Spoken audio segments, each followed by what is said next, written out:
Satisfies leather jacket, zipped up tight. No, big ones come and look for lost and found. Iron gleams bright in night city, where your appetite weighs you out to sunrise. She pulls my trigger, got me up alright. It's a danger pretty here in night city.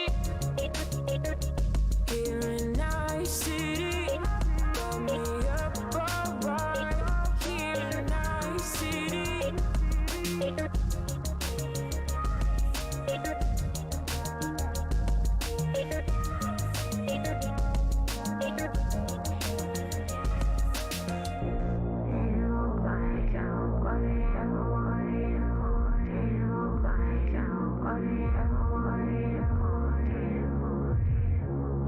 The way you chase and tease me, get me up so high.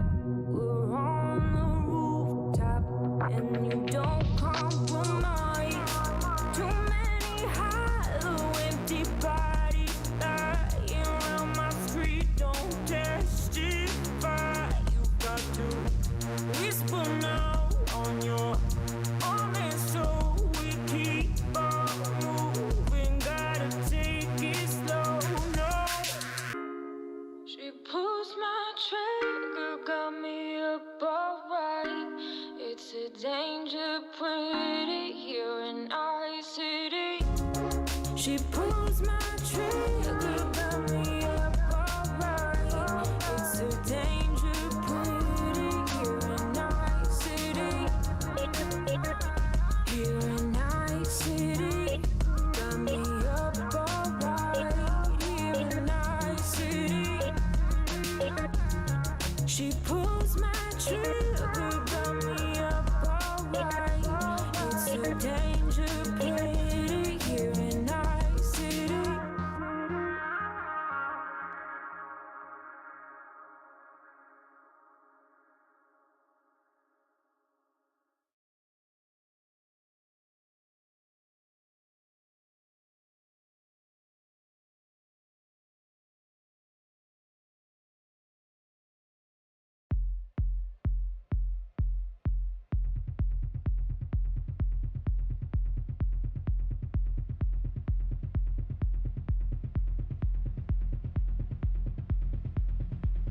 Good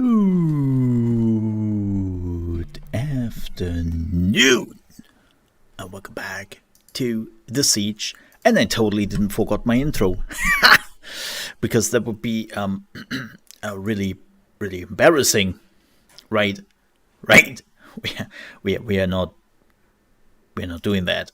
No, we are not. Welcome back, folks, and welcome. Hi. I tell you, it is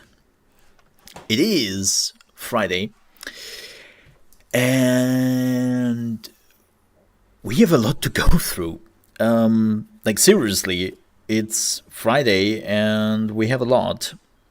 There's a lot of Mole in the Morning and Your Gaming news coming your way today. Not because we have so many news, because Gamescom is basically around the corner, and so everyone is holding a little bit back. But the good thing is that we have some trailers here and there we definitely have to watch. There's a lot. There's a lot of like standard thing people have planned before Gamescom is happening. So yeah, it will be a packed day. Then afterwards we are checking out Super People.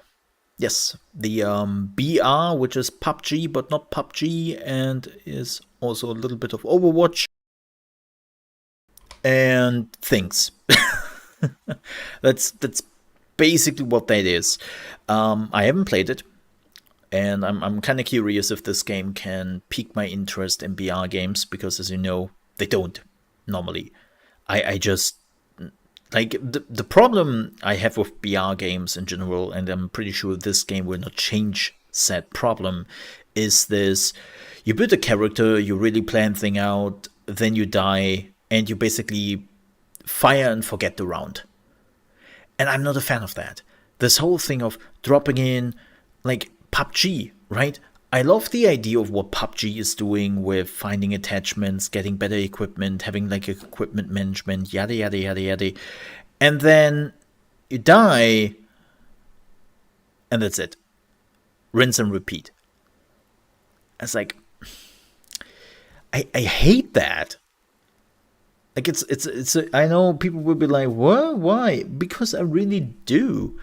I hate this whole principle of you build up a character and then you just die and it's over, right? And I know some people will probably point out, well, Mo, isn't that a little bit of a hypocrite here? Because you really like MOBAs. MOBAs have the same problem. Not entirely. Let's say one of the main reasons why I could never get behind MOBAs for a very long time was exactly that problem. This whole thing of you're building up a character, you're leveling a character, you're getting the items, and then at the end of the round it's over and you have to start from level 1, right? But, and that's the but, it is a whole round. Dying doesn't necessarily mean it's immediately over, like it is in a BR game, right? Second, I think I'm past the point in MOBAs. Like, it took me quite a while to get used to it, but I'm past the point of MOBAs to look at them from an RPG perspective. I see levels and I see items as just means to an end in MOBAs. I don't really see them as, ooh, I got an item here. Oh, like an RPG, right? When you're finding a legendary and you're like, oh my god, I got a legendary. Oh my god, this is so rare. I'm super excited about this. Like, I'm past the point of MOBAs. And I know what people will say again here, but Molly, you can do the same thing in BR games, right? That items you are finding are just means to an end, and in the end, when you were dying and you were getting kicked out, well, then you didn't find enough means so that you can be the number one. I get that. I just can't get past that yet. I might be at some point. Maybe this game is actually helping me to get past that point, but right now I just don't. You know, I just don't. Good news. It is not melting hot here anymore. It's only 23 degree. There's apparently more rain coming. It's cloudy. Yesterday was so much rain, like the whole night. Wow. I haven't seen so much rain in years, which is good. And to be honest, give me more rain. Yes. With that said, that means that probably tomorrow, when everyone is awake, I will do my podcast here on the channel, right? Because we didn't do that on Tuesday. And we have a little bit to talk about. I also have a topic I want to cover. And actually, I have two topics. I have a topic for this week, and I already have the topic for next week. So we are already set. But I will probably do that tomorrow, now that it gets a little bit colder. So here's the problem with Why Not Today Mo. We have enough to do today, so that is the first reason and the most important one. But it's still pretty warm here in my room, because this room is saving heat to a ridiculous amount. And even though it's relatively cold outside, I actually have the window open. So if you're hearing sometimes some sounds coming from the outside, I'm sorry for that. But the thing is, I have the window open, and my room is warmer than the outside because it saved up so much heat for the last 2 weeks. It's ridiculous. Not great, but yeah, I think we have reached the point tomorrow where we'll survive. What else? Oh yeah, started more Warhammer Total War. I'm looking through a lot of things and preparing a review for Immortal Empires. Review embargo is dropping on Monday, so a day before the actual release of Immortal Empires, and then it will just drop the review on my channel, and we'll see if anybody cares for it. But there's a lot to discuss. Like, yeah, there's a lot to discuss. I cannot talk about it right now because it's an embargo. If I would now start to talk about the review, then I basically gave a review and I broke the NDA. So let's not do that. The only thing I can tell you, there's a lot to discuss. Yes, lots of positives, lots of negatives. Yeah. Played some more Spider-Man. Interestingly enough, I'm mostly swinging around New York. I still don't know if I want to maybe stream the main story. But you know what? Right now I'm really just enjoying Spider-Man as it is on my own volition. No streaming time, no pushing through, just playing the game and enjoy it. Because the thing is, I don't even know if I will play the second one, and I will only play the second one when it comes out on PC, and that is not happening in the next 2 years at least, if not even longer. So yeah, I just enjoying it for myself a little bit.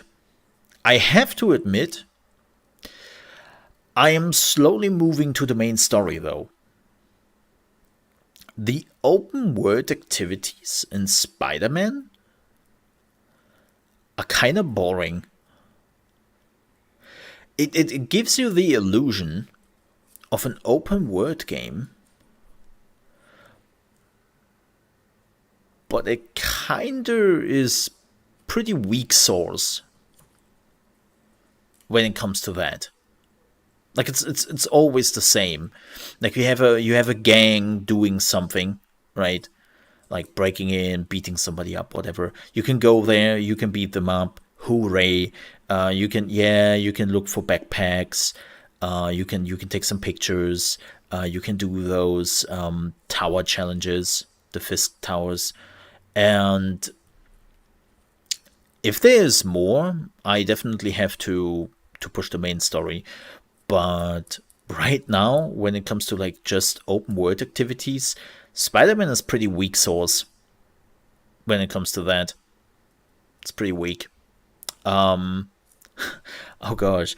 Of course, word moving and moving around in New York is just amazing. Like the speed you are getting is just crazy. Love it. I actually had a scene yesterday in the main story pretty early on. Like really pretty early on. I think this is a problem I have with Marvel in general. It's so cringe sometimes.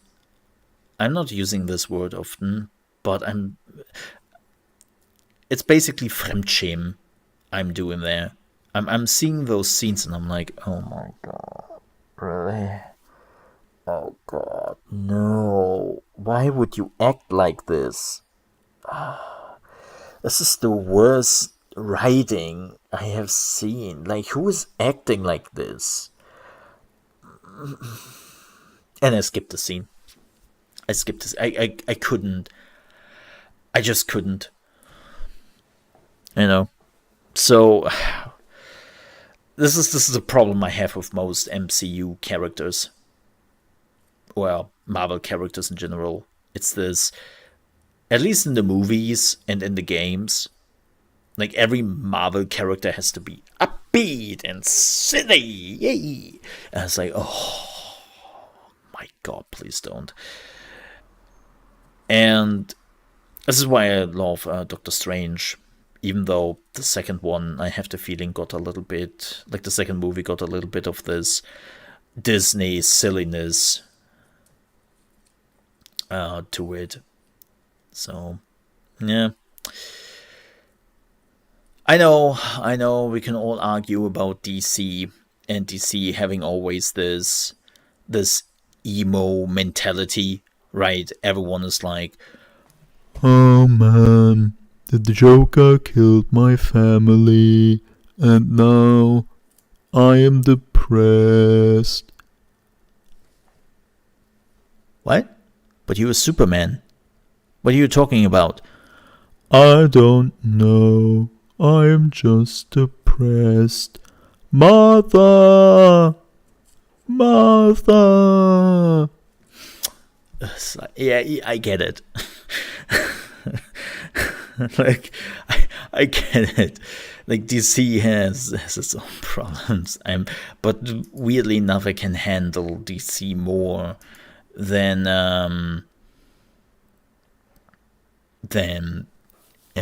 Marvel.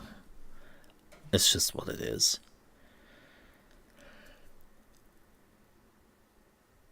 Mm-hmm.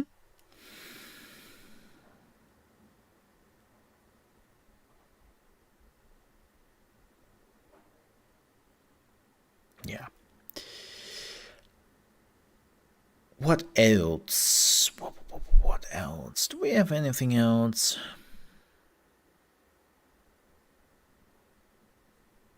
Before we are jumping into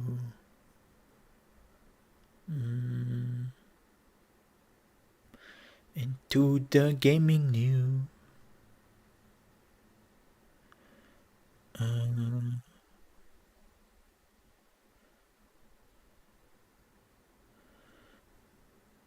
I don't think I have any. Yeah. At least nothing I can talk about. It's kind of weird when I'm sitting here and thinking, you know what? I would like to talk about something. And then I'm like, shit. You're not allowed to talk about it. Who am I talking about this? And you just realize you can't. It's rough.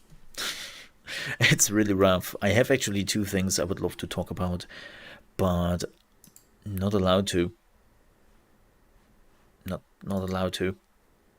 It sucks, kind of. So, yeah. That's unfortunate. Oh well, maybe soon. Maybe soon. What else? I think we're going into gaming news. Yeah.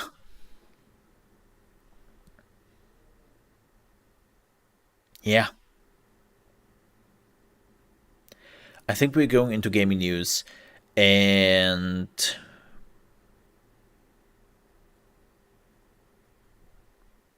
then we're just talking about that. Yeah. Oh, right. We have a lot of trailers to watch, so keep that in mind. There will be not a lot of like news itself, but videos, and even more videos.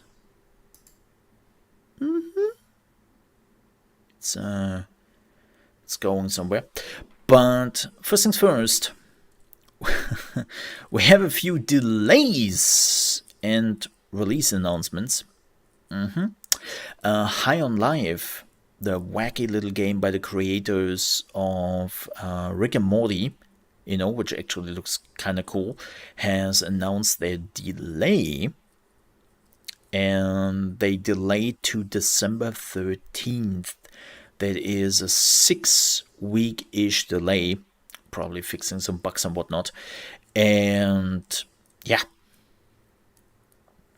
it's coming now on December 13th, which is the kill-off date for games this year. Like I explained it before, that the mid of December, normally December 13th, depending on how the weekend falls, December 15th. Let me see. One is... Yeah, that is the week. December 13th is a Tuesday, and 15th, 16th would have been like the kill-off date. Why are they doing this? Because holidays. 90% of the developers are preparing for holidays. Keep in mind that most development studios are in the US, and a lot of people in the US take that week to travel around the country, and they will not be seen till the end of the year. So yeah, this is normally the week where it's even highly risky to release a game. Now they can do it because theirs is not a live service game, right?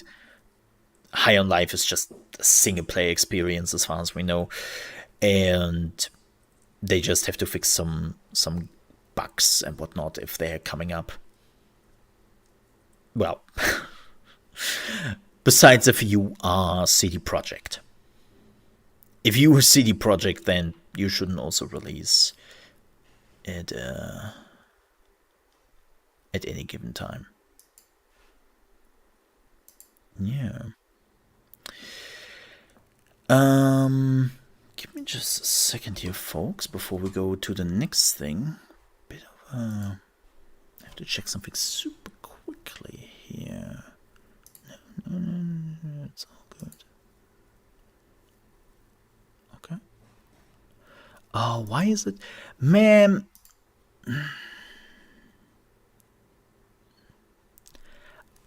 I hate it sometimes. Yeah, okay. Okay.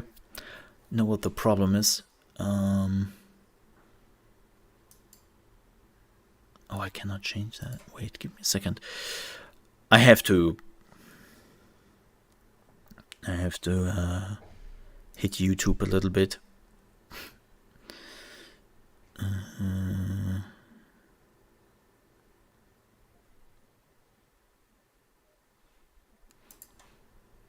Okay. Oh, absolutely annoying. Okay.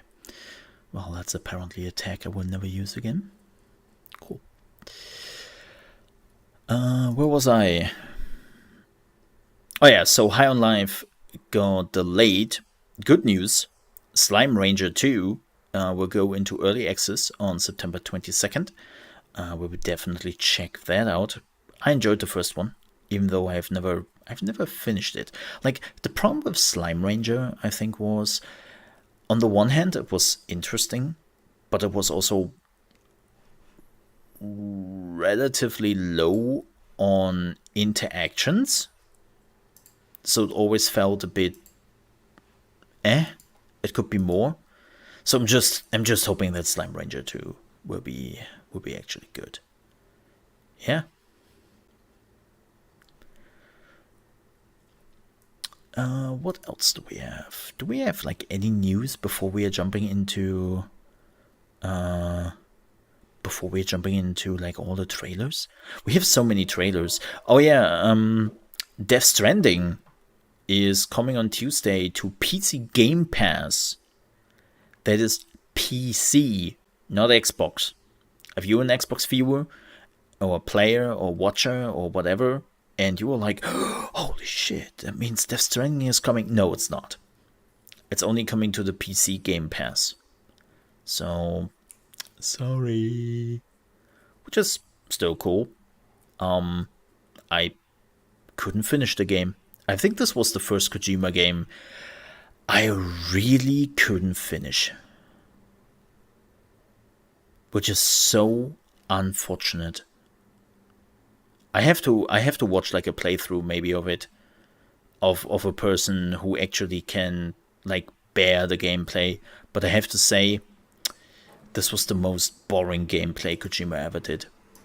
And granted, Kojima had their moments before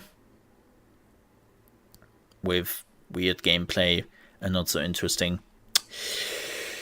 Yeah. Yeah.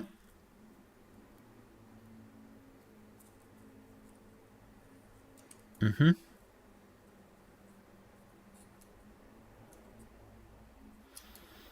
Yep.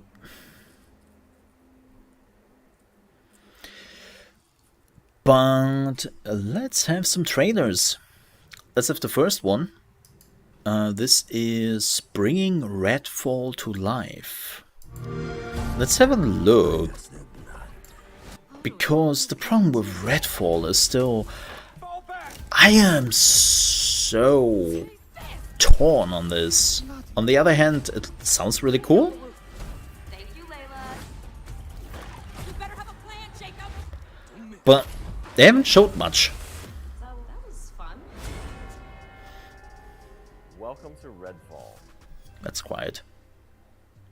Redfall is our effort to take what Arcane does well, a hybrid of first-person games and RPGs, and stretch ourselves a little bit. Does this work in the open world? Does it work both solo and with co-op players? Can we take all our narrative layers and our improvisational mechanics and our style? I really love the Arcane style. It reminds me... Now I know what this reminds me of. I have been thinking, because that's how my brain works sometimes, I have been thinking of a comparison of this game with another, and the only comparison I could really come up with was The Secret World The most from ambitious Funcom. title that we've tried to do here in the Austin studio ever. It was super important for us to, let players still play by themselves and have that sort of like immersive Arcane experience, but then adding up to three other players into the mix, of course, changes everything. Not only from the player experience standpoint, but just from the development standpoint also. The reason I like making the kind of games that we make is because I like playing these kind of games, right? And so it's the same reason I like tabletop. I want to say I'm high on my own farts. It's the allure of like, I want to witness and then mess with some dramatic scene. I want to come upon these tableaus and sort of like almost ant farm like see what's going on, hear what they're saying, try to suss out what they're doing, and then I want to like jack with it in some way, like to turn the vampire loose. So on environmental them, storytelling, down, or snipe them from which is exactly what I'm looking for. Cultist fortress like real far away and try to figure out how am I going to get in there? What am I going to find when I get in there? That kind of stuff is like super Exploration. I love exploration. Always Some of my good. favorite moments are just like sort of observation about how the world changes, the way we spawn different little vignettes across the world, and you catch people at different points on their patrol route, and day-night changes things, and that's a powerful piece to me. Is like, wow, I feel like I'm in a living world. Yeah. I'm really excited about the setting of the town of Redfall. It's like a lot of games you think it's not New York, it's not London or Boston or whatever. It's quaint, it's small. Even though it's our biggest game, it feels like small town Americana. And to your point, Harvey, Americana, like that you can run through this open world so many different times, but based on the time of day, based on different like weather, if the fog has rolled in, it can feel so dramatically different. That's the problem. Like sometimes people are asking, why are you always doing like small town America? Because small town America looks actually interesting. If you would do like small town Germany, that would be the most boring shit you have ever visited in your life. Like everything looks the same, everything feels the same, there is nothing going on. Like it's I know this is probably something Americans will say about their own like small town feeling, but in Germany it's like really every house and everything looks the same kind of ish, and it's not like when you're looking at video games and the small town feeling they are trying to deliver there, it's a bit of a mess in the way of everyone is just building they're building their like, and they are buildings which are hundreds of years old, right? And when you're looking at like German small towns, it's like, those buildings are probably 30 years, 40, 50 years old. Everything looks the same because everything is normed, and that's basically it. Right, so it's much more interesting. Hey, Mnemonic, how are you doing? Happy Friday to you. Each time, and with the random spawning, you're constantly on your toes and in awe of some of the ways that the world looks. Random Really gravitate spawning. toward a lot of the narrative that's in the world. You know, the readables and getting just caught up and just like, I'm going to read this thing now, and or like walking through. Ha, funny. the What? same newspaper, Why are we laughing? and then getting close and realizing the full story is actually Right. there. It's something that makes Yeah, like the environmental storytelling. Again, reminds me quite a bit on The Secret That and World. the forcing I myself love to the different lobsters. approaches. Just saying. I specifically remember kind of going through, and I have my one way I go. For I love the his lobsters. This is the way I go across this bridge, go up there. Watching somebody else go down into the lake bed, and there's a cave there that I had no idea. It just like completely blew my mind. And I under kinda- the choppers crash. Yeah. I was even thinking as I was watching, they're going the wrong way. That's not how you go.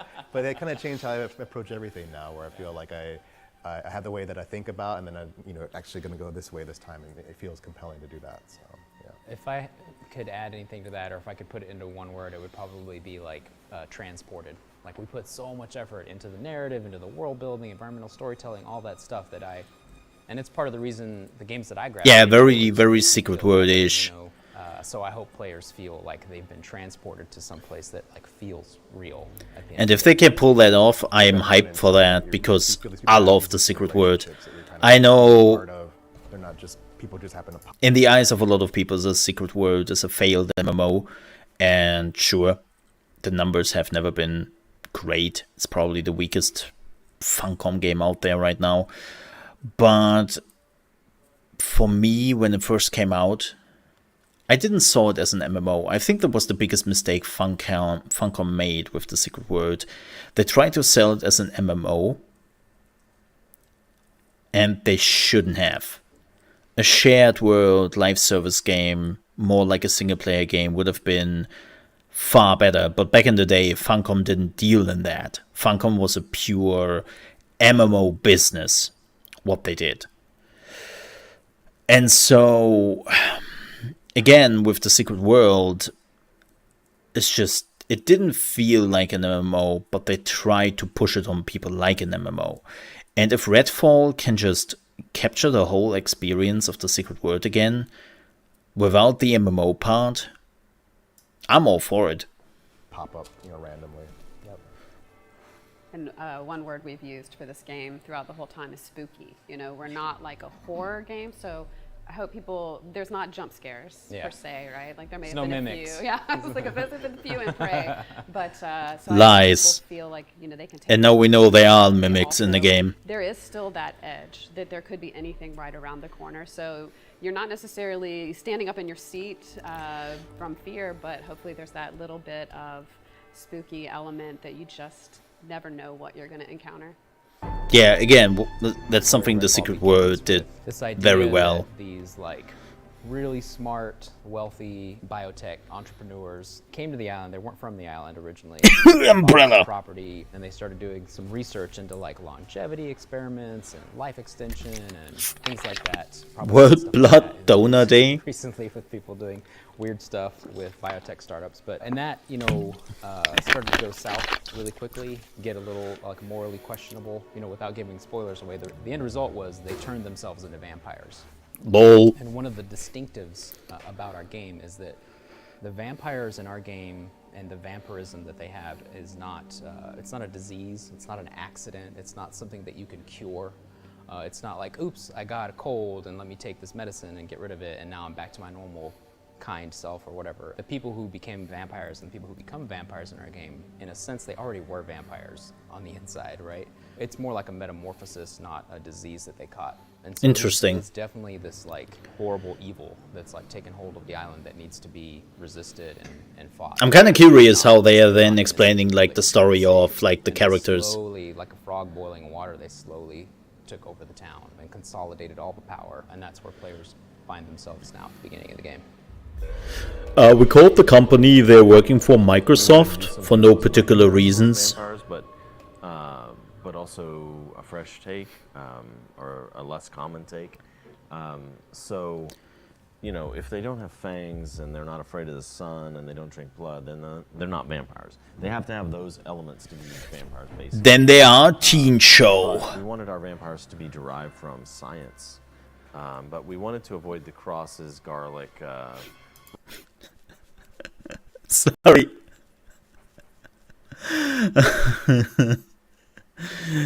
We wanted our vampires to be derived from science. It's an amazing statement. Yeah. So we decided not to go with fantasy here, and we go with science vampires. That is an amazing statement to be made. Running water kind of stuff in lieu of like these are vampires that wanted this to happen to them. They wanted to live forever, even at the expense of other people, even if it requires the blood of others. They're horrible monsters. None of them are romantic interests or aspirational. Well, they are. I mean, maybe you're into They're them. like I don't know. they're beautiful. Most of them are beautiful. They're I love some corporate vampire love. aspirational. It's like what they envision themselves, that they're just Right. they're great. It's like their own ideal exactly. self, They're which is something manifesting. That looks amazing, by the way. And, they're stylish. It's like what they themselves envision themselves as. Idealized predators, yeah. And people who play the game will see the ecology of the sort of bootlicking cultists that follow them, that want to be made vampires, and They look cool. I like the art. the humans that have been converted, the vampires can modify them in different ways. Not all of them become vampires. Nothing as grandiose as that. Some of them become like different types of familiars that are part of the Daywalkers. community. All the way up to the vampires, and then sort of like specialized Ow. That looks freaking creepy. I like that. named versions, like the vampire underbosses and things like that. And I really like, okay, sorry that I'm pausing here so often. I'm really sorry about that. But I really like the idea that they're basically going, okay, let's put some like fear into vampires again. Because over the years, vampires became this edgy superhumans, which you want to date. I was like, oh, please stop. Please stop. It's a bit what V Rising is doing right now, which I kind of enjoy. I think they could go a little bit further than that, but V Rising is actually trying to take an interesting take on you are the vampire, but you are the threat, right? You are the bad guy in this. They're really antagonizing you. And sure, there are moments where the other side is not necessarily better, so it's a lot of blur. But again, like in too many video games nowadays, we have this, or movies, TV shows, it's like, ah, look at this cute little vampire who's just a little bit stronger and is immortal and looks super hot, but he's actually really nice, or she. I was like, oh, gosh. Great. Okay, cool. And then we have a series of vampire gods, which are the most twisted, most changed by the whole process. And those serve Spoilers. as sort of chapter breakpoints across the game. And the vampire gods are like they have the most power. They're the ones trapping you on the island, right? They've pushed the waters back. They're the ones that have blacked out the sun. It looks super freaky. I love it. I really latched onto the idea of them being dangerous people regardless. Kind of like you were saying, like they're irredeemable in that they're just being unleashed, and you're showing their true self at this point, right? For me, the cultists gave me a really nice view into the vampires, because we were talking about how they've already kind of become their worst self. But I think through some of the conversations with the cultists, you get to discover what that actually means, and just how horrible you have to be to even just get to that point. So yeah, and then you can still end up not being a vampire at the end of the day. So which is in some ways showing the mirror of how they are really awful, because they may not still turn you into the vampire. Yeah, like Harvey touched on this a little bit a second Yes, ago, Corey. but like the vampires, first of all, the cultist has to want to become a vampire, and then the good morning vampires to you. have to share some of their blood with them. And so like, so I always picture that like some of the cultists are like, I hope I get turned into like a really badass vampire, and then I can do whatever I want. It's like But FOMO. vampires can choose instead to turn them into these other horrible things. Like one of them is called a blood bag, which is just like Oh. a grotesque creature that it's like a vampiric version of a milk cow, but it just produces like Ew. excess, bloated amounts of blood for the vampires to sip on whenever they're a little thirsty. But I love the writing for Ew. the blood bags is that they exalt in it. They love it. Like, look at how me, cool I'm it Ew. is. Right. The 4 heroes that you get. Oh, you got COVID? We deliberately Get better set soon, up man. to say some of them are I hope from it the will island, be some of them a are mild outsiders thing. coming into the island, so you have Like, I know that good old, like, what is it now? Omicron is not as bad as the original COVID when it comes to like what it does to the body, but it's still pretty fucked up. And as somebody who actually had COVID at the beginning of the whole COVID thing, I wish that on nobody. I wish that on nobody. Like, I never felt so dreadful in my life. I was close to go to the hospital, and like the worst part was not even the cough or the fever and all that. The worst part was actually when I was going from my bed to my toilet, which is not a long path, and I did came back. I felt like I was running a marathon. Like, that's how exhausted my body was, that I felt like, okay, that was 20 kilometers at least, and it's like 20 meters. Right? And it's like, fuck that. Like, seriously. It's the worst. Like, I unfortunately have to fight with long COVID a bit. I did a number on my lungs in general. And it's just like, wow. Yeah, F that. Like, seriously. Like, for everyone who is coming out of COVID unharmed, good for you. Definitely. And I wish that on everyone, that they are coming out unharmed. But that shit can do some really tough stuff. And believe me, I had some flus in my time. And I had some bad shit. But I think that was the worst I ever had. Yeah, I remember that. Yeah, you said that once. I actually remember that. Yeah. But yeah, man. I hope she stays safe, and I hope you will recover very quickly from that bullshit. And take some rest, man. Take some rest. It sucks. But yeah, since last week, since I came back from my 2-week vacation I had. By the way, if you hear some sounds coming from the outside, I have my window open.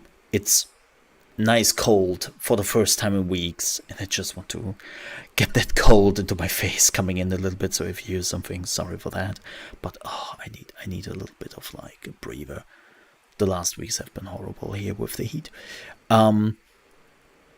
But yeah, we when I came back from my vacation, I completely moved to YouTube. I first thought about giving Trovo another half a year, and then I looked at my numbers again, and I just realized nothing will change the numbers I have on Trovo and how badly it does in the end. And so I just decided to pull the trigger when I came back from my vacation to completely move on from Trovo. Like, again, I like Trovo. I really do. I have not too much bad to say about it. The biggest problem is just it focuses on mobile, and it focuses on region which dominantly do not even understand English. And unfortunately, that is not helping my growth. That is not helping my channel, right? So in the end, I pulled the trigger on YouTube, and I was like, yeah, let's go to YouTube.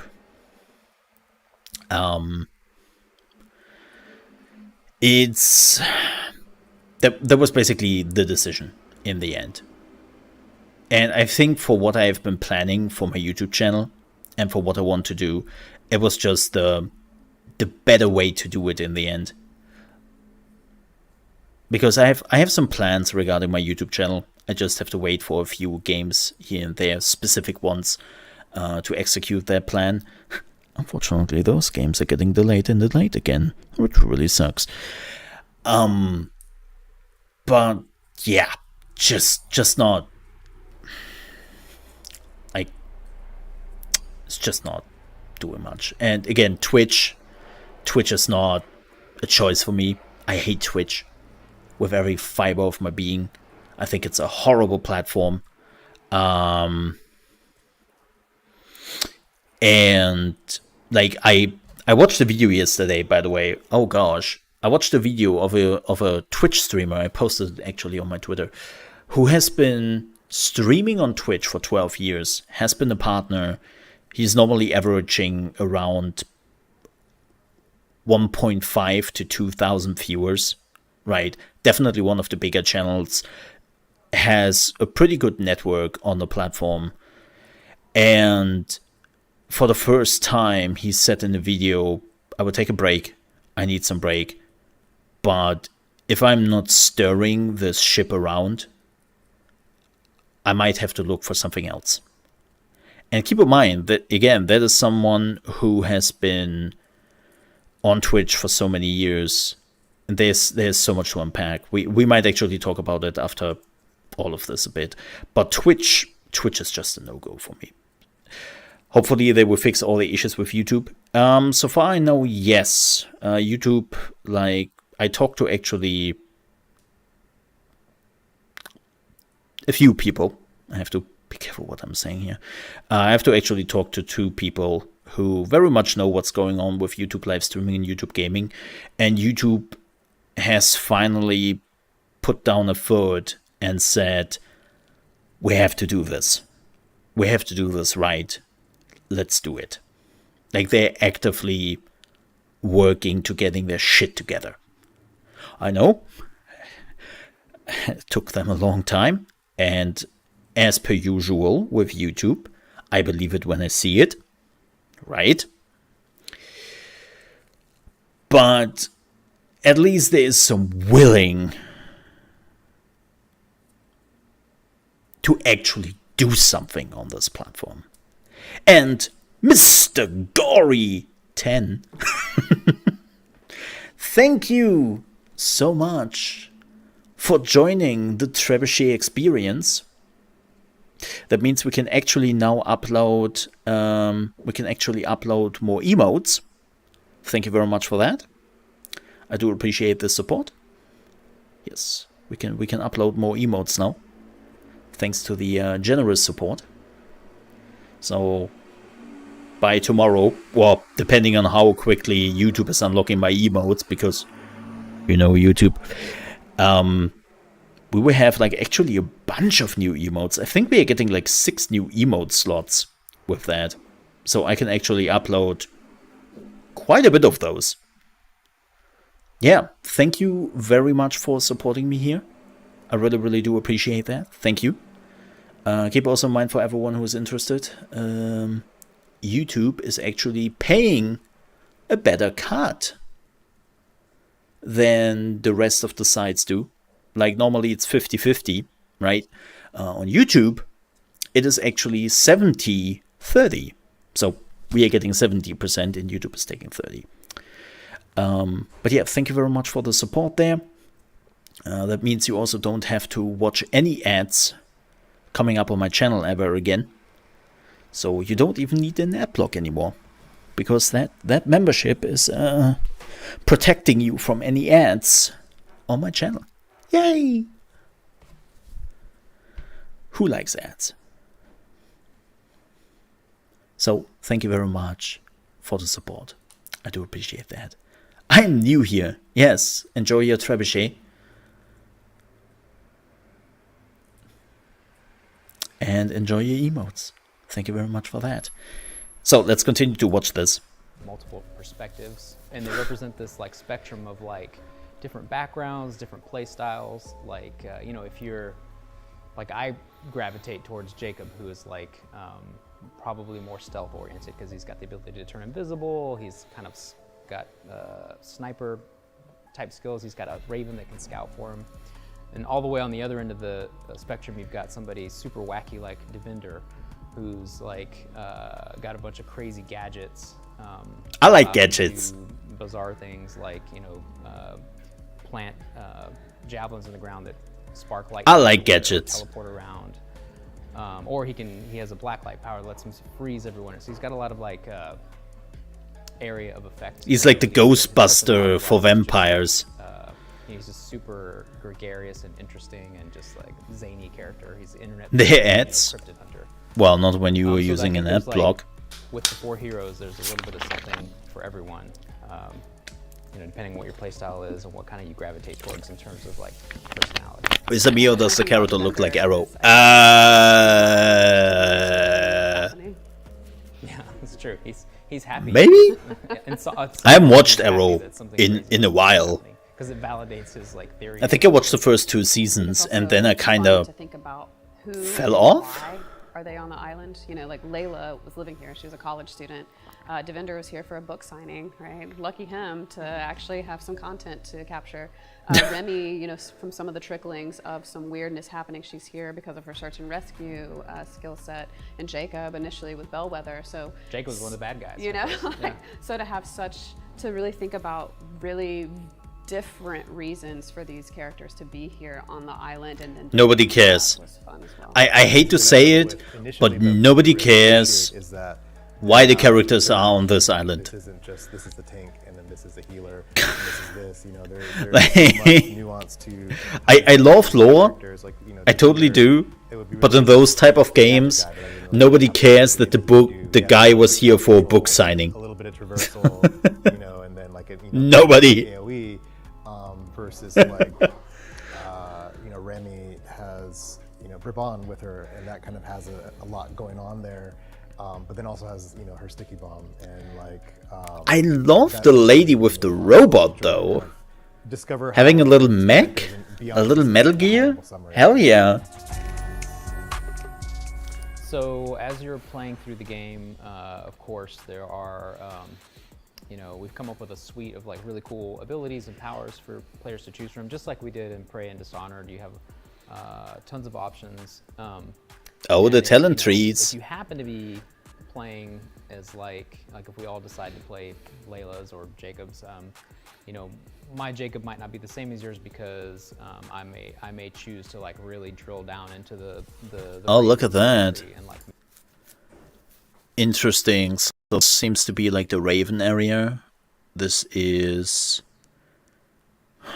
stealth technology thing. Healing sniper thingy. I don't know. But seems small. Yeah. I wonder if you can unlock just all the abilities or if you have to make some choices at some point. max that out before I pick any of the other skills. So you got a lot of choice there. to like express different play styles. That's the skill Yeah. trees, but then of course you've also We got don't even know if there is a max level. things called remnants you can find, which are like basically magical vampire blood that you can equip almost as like a talisman that will give you special resistances or special abilities related to healing. But Okay. it also boosts, your health. So there's lots of different ways that you can sort of customize your character's build. Yeah, and there's also ways for your friends to, if you've leveled up certain skills to a certain point, that your friends get to benefit from them. Yeah. Like if you're like Oh. Jacob and you level up cloak to a certain point, I actually can cloak as well. Yes. Huh. We tried to not make it Yeah, so Gory, this that is- skill that only is works exactly in my multiplayer. thought. This skill only is useful in single player. But if that is the it has case, a single player benefit, but then it has the multiplayer like add. And it if seems to you're be actively like playing with friends, you really have to think about it. friends too. If there isn't really a max level or a very high max level, it's like, whatever. I saw it as like in a horde shooter, like they're coming for you at all times. So you feel that pressure. And in this game, I feel like I'm the danger kind of thing, right? I'm the one who's moving through. You're trapped in the room with me. It's also important that's a great Weird. point, and You were it's trapped in important to here note with that, me like, is something I'm always they're saying unaware of to it, my so you chat. can zoom in and eavesdrop on their conversations. Of You can course, my speak chat up is saying the same and thing to listen me. people talk, So, and then you know. slip away from the encounter. It shares the lineage of arcane games. And also, is that That's dude something having a nice dark about elf vampires being tattoo the on his arm antagonists is that from they're Warhammer? not mindless. They're not I'm just pretty sure it's a run it's a and eat droogie brains, right? So droogie they're tattoo. actually thoughtful. They are a bit more of a predator, and also humans are terrifying, right? So the cultists and Bellwether are they're also more tactical. So yeah, they take cover. They flank you. All those good things. Well, the other thing is like, this is an open world game. You're never trapped in like, I'm not trapped in this alley and I have to defeat 30, Just gonna hold creep. out. Yeah, I don't have to hold out. So they want to Like, I make do sure things that I everyone do in understands other, that this is not a Left 4 open world Dead. games, which is like, this monster's too hard. I'm leaving, and I'm gonna go fight these other monsters over here, get a new weapon, level up, and then I'm gonna come back and kick this guy's ass. So it's more like The Division. when we started Redfall, we Are you going to play the final beta of Super People? guns because Yeah, after we're done with Mole in the morning here. and it was fun to be able to work with modern guns Yeah. for once. And we wanted That's- a range that's of our what game we kind are of playing military today. gear dropped by Bellwether security on the island, all the way down to like Grandpa's shotgun found in the attic of this old Victorian house. This is kind of And interesting. then some kit bash stuff too, like in his Very garage, typical this- crazy this arcane person weapon. made, like, a Looks duct similar tape to handgun, something, but as a flashlight completely out of or whack. something, right? So there's ranging from jury rig to high-end military and all that. But very quickly we realized we also needed some vampire-specific weapons, and so the UV beam. Yeah, actually we are definitely pulses checking out Super People when we are done with vampires Mole in the from morning. which they can thaw Absolutely. out if you don't stake them. I want to see if I The can stake stick launcher to a itself BR is game or like not. found ammo type weapon, like broken off pool cues and snapped off mop handles and fireplace pokers and things like that. Steak knives. Yeah, and then like flare guns, which you'd find on a tourist island with sailboats and all. They immolate vampires, and so they become like a little fireball. I'm really curious, like And so the how many usual types of weapons that different weapons you that can love in find. games, sniper rifles and shotguns and assault rifles and things like that are fun to play with in our game, and they Oh, look at level up over that. time. They have Whoa. different traits. Epic. You're looking for the one with the right traits that you want. And they have stakes on the end, of course, because you need to be Yeah. able to stake vampires. Right. Again, every time we tweak our Quick note to Super People. Something I had to point out. They want your phone number. You have to verify your account through phone number. Just throwing that out there.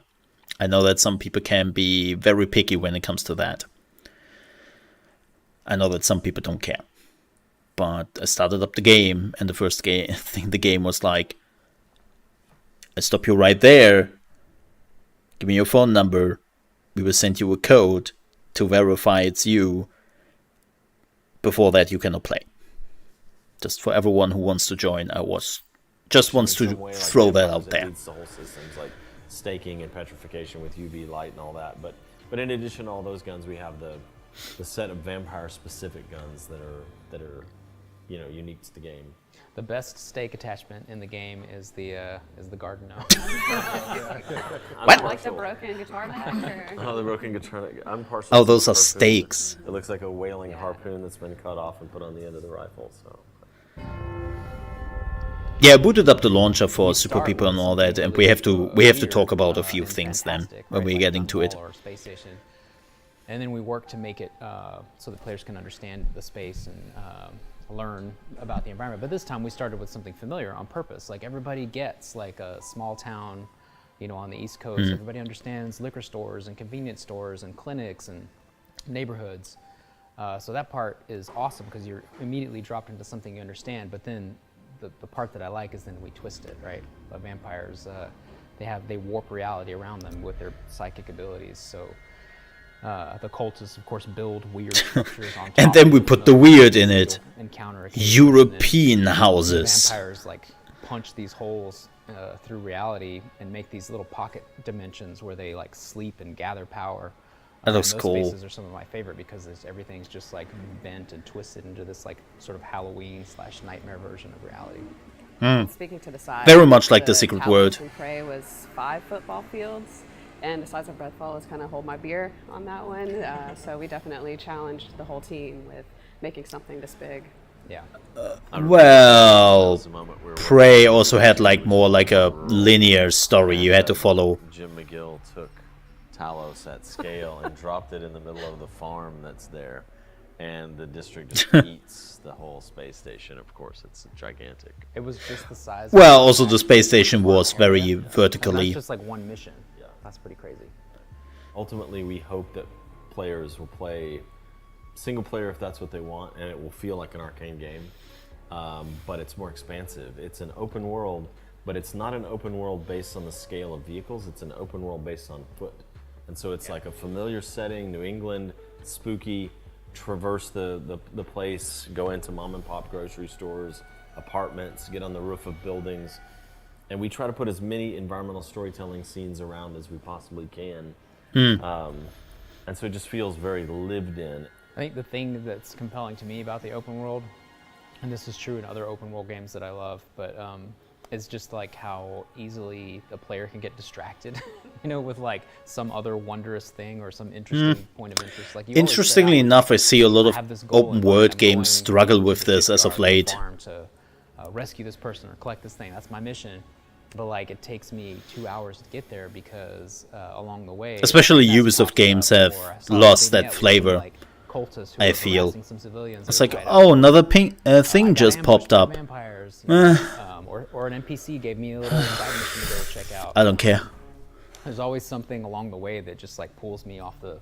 So I'm beaten curious path if they can do it. to check something out or discover something or loot something, and that's just tremendously fun. I'm thankful every day for, like, Arcane is a company where some of us have worked together for 20 plus years or 10 years, or, and there's a lot of cement there socially and a lot of creative chemistry. I like Arcane. Even though some people Always have left did. and new people have joined us and all that. Unfortunately, some of the games I It's cannot been play. a blessing to have this team and this game and the company culture, and we're in it together. We're going to get through this. We're going to ship our game no matter what. So, no matter what virus hits us. or 28 whatever. gigabyte. Yeah, it's not a super small During game. this last few years, it's been a blessing. I am 100% sure this is an Elder, or I have to see the top. This could be Elder or Dark Elf symbol. Pretty sure it's Dark Elves. All right, that was Redfall. I would check it out, 100%, whenever we can. Yes. Let's do that. Speaking of checking out things whenever we can, so, oh god.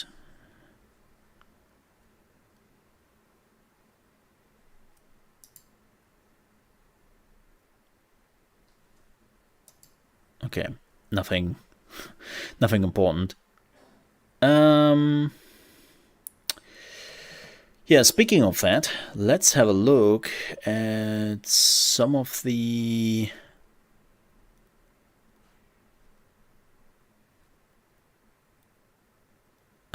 some of the Dark Gotham Knight stuff they dropped.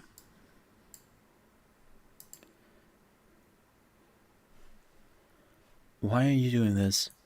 No. Oh god.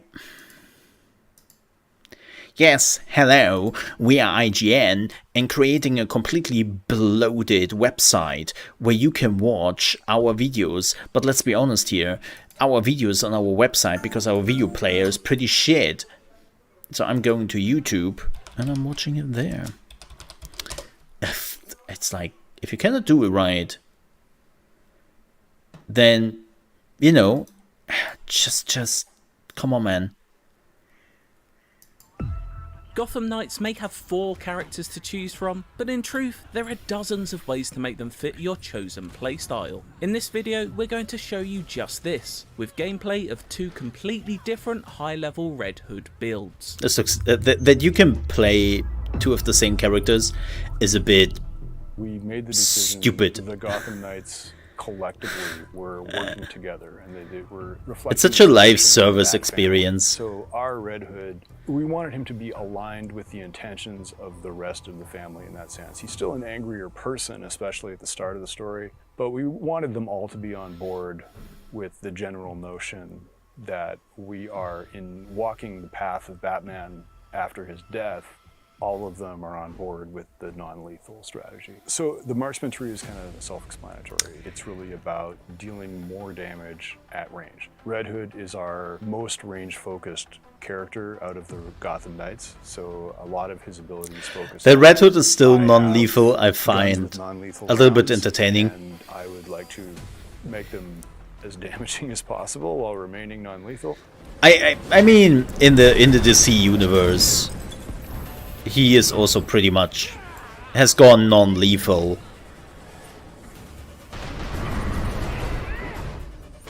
But the notion is still funny.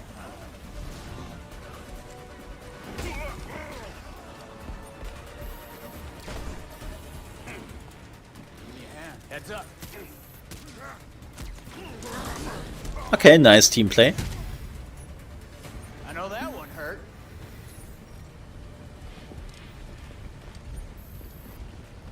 What is he collecting?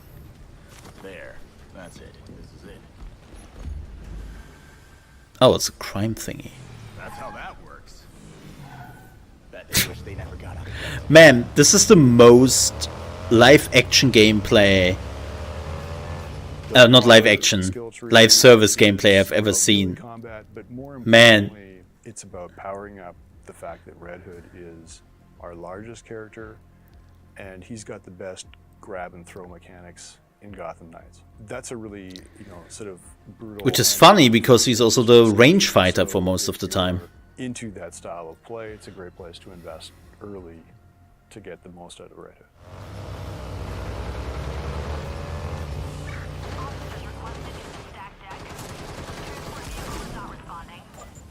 It looks smooth though.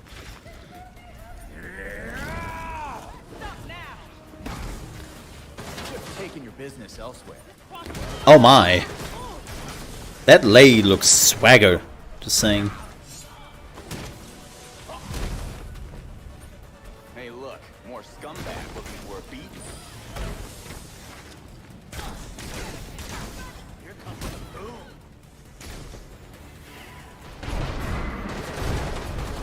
Oh, he is doing a gunslinger build, where the other one is like a melee build. Interesting.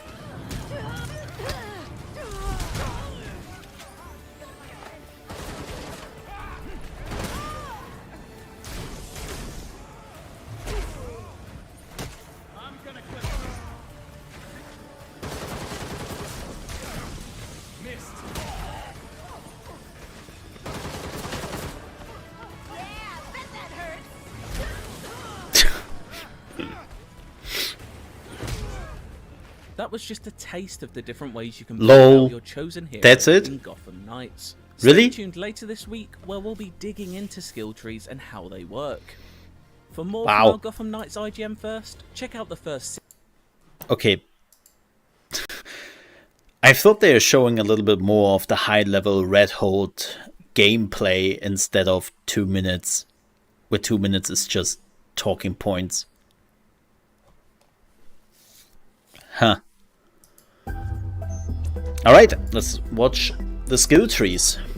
Gotham Knights has an unexpected philosophy at its heart. While it might be a game about 4 superheroes trying to fill the void left by a murdered Batman, the developers don't want you to feel like you're creating 4 successors. They want you to find a favourite and turn them into a single, new Dark Knight. We always understood that there had to be a sense by the end of the story and by the end of your kind of investment in the hero that you have in some way transcended the obvious potential of this character in order to become a symbol. This is someone who I believe can fill the vacuum Batman has left behind. So that's such an essential aspect of the fantasy that we felt like there needed to be a moment where that was reflected in the ability tree, where it was reflected in the kind of RPG foundations of the game. With that overall philosophy in mind, the game mechanic...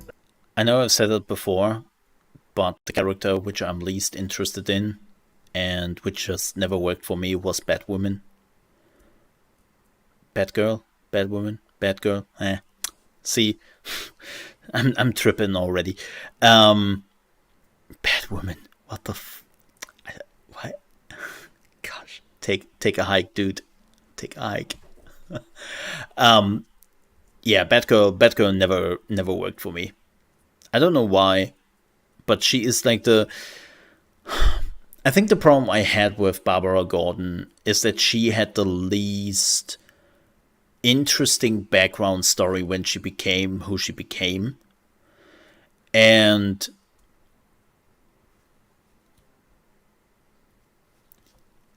even, like, I mean, it's not just her, by the way. The first Robin, Dick Grayson, which is now Nightwing, like, also his backstory was pretty meh at the beginning. And I'm glad, like, which path he took. But I always felt like Batgirl never had that path. And then they basically sorted her out. Right? So, yeah, she could never interest me. Like, don't get me wrong, I'm not saying that a lot of the Batman characters are super well written, or at least like the good guys. But yeah, I would not play Batgirl. Again, she doesn't interest me. I'm not sure which of the other 3 I would play. Like, Robin looks kind of cool. Nightwing, probably pretty high chance I would go with Nightwing. The problem with Red Hood is I feel like he's a bit too edgy. Like, he's an edge. I mean, yeah, he was always an edgelord in the comics and whatnot, but he feels very edgy in this one.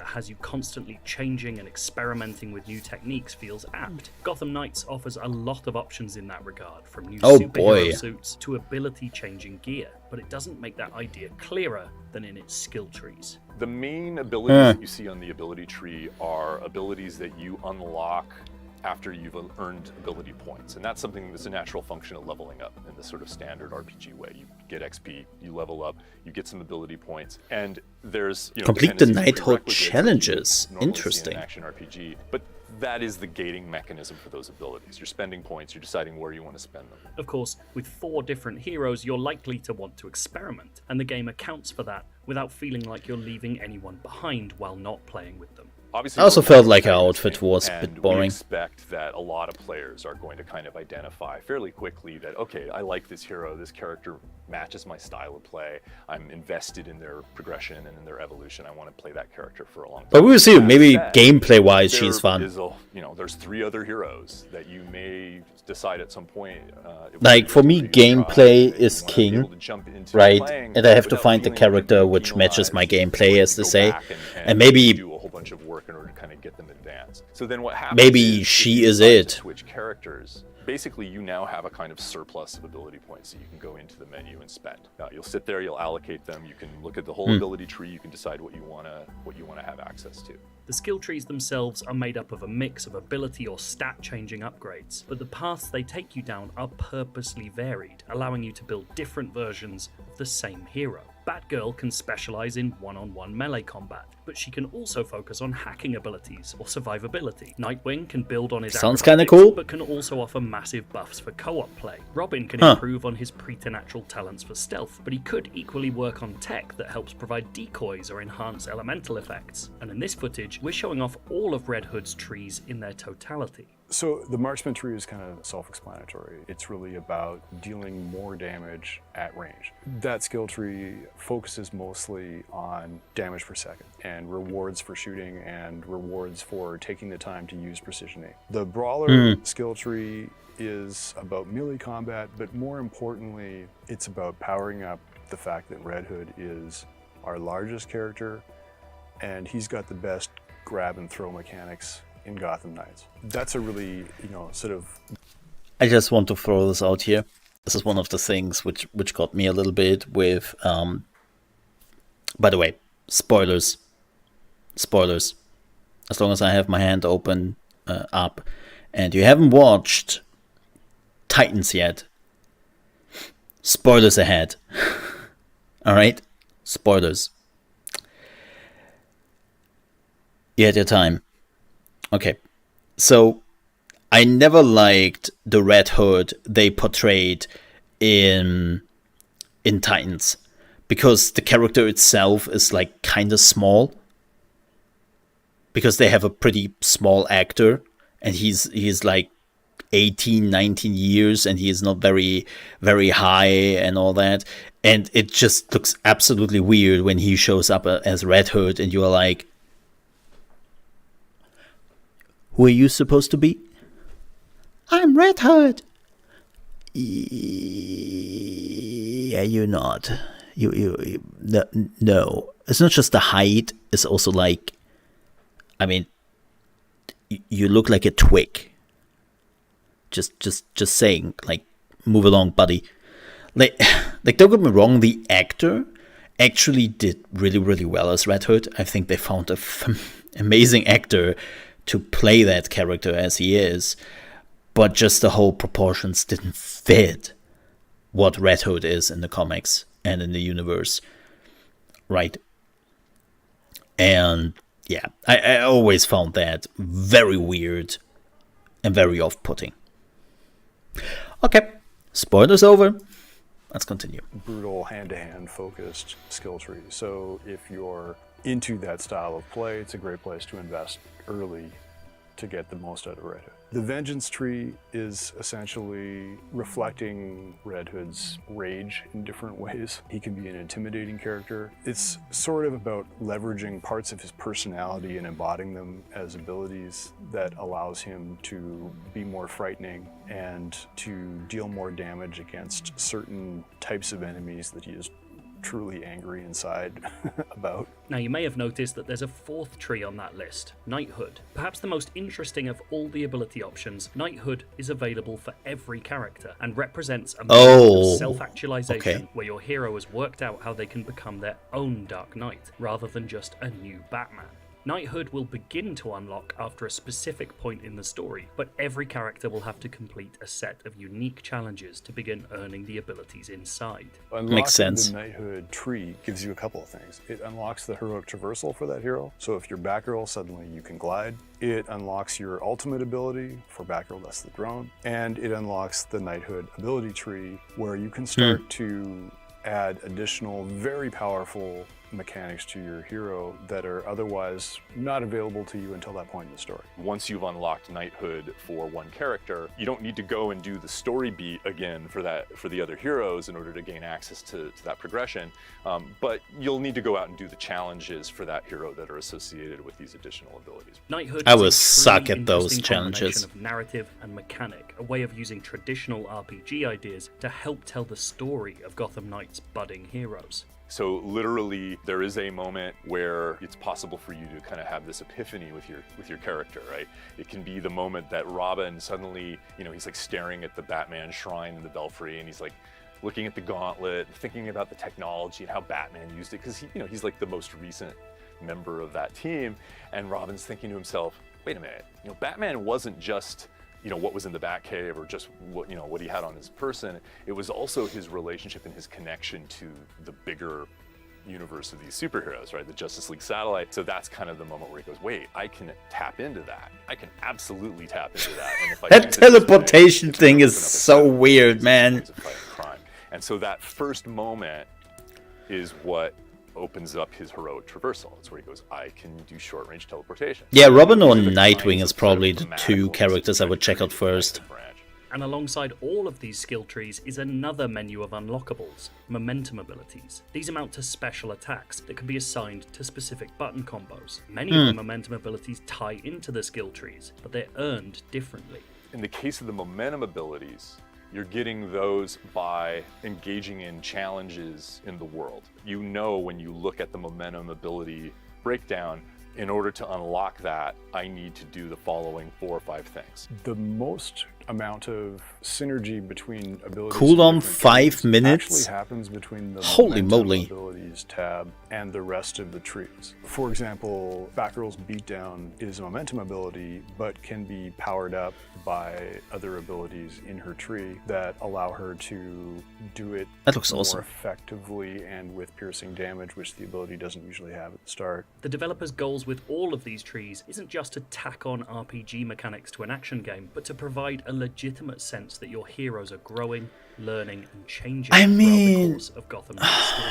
As a player, you're being asked to help create your own version RPG of heroes, elements and the is teams becoming want more you and to more common simply in be every able to game. Fill out an entire skill tree on your first playthrough, encouraging you instead to pick and choose carefully. If you're playing through Gotham Knights in a regular way, so I'm going after all of the main story arcs and I'm fighting the villain arcs, I will have unlocked most but not all of the skill tree. So your choices are always going to matter at least as far as what it takes for you to beat the story. I think players will and probably should mix and match to get the best out of the abilities in Gotham Knights. We know that players will choose ability clusters as we've arranged them in the trees because they are excited about an individual ability. But there is a lot of synergy between trees, and also you kind of have to experiment to find out what you really like. So I do expect that players will mix and match quite a lot. If you want to know more about Gotham All Knights, right. we have got tons for you in this month's IGN First campaign. Looking still forward to it. And the cool thing is, Gotham Knight is not a live service game, as they have explained. Like, I know that there have been some people pointing out, like, oh, you can probably buy skins, loot crates, a live service game. It's actually not. There's no microtransactions in the game. You can get all the things, like all the skins and all that, by just playing the game. There is no item store, like nothing. It's really just, here's the game, that's it. And I'm really looking forward to that. Yeah.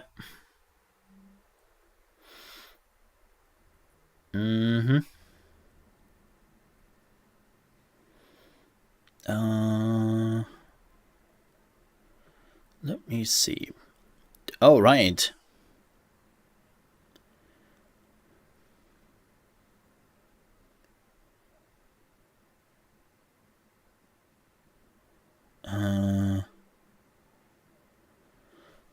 The next one we are talking about is actually something I will record for the YouTubes.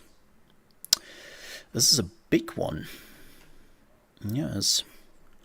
This is a very big one. And then we are done afterwards with Mole in the Morning in the Gaming News.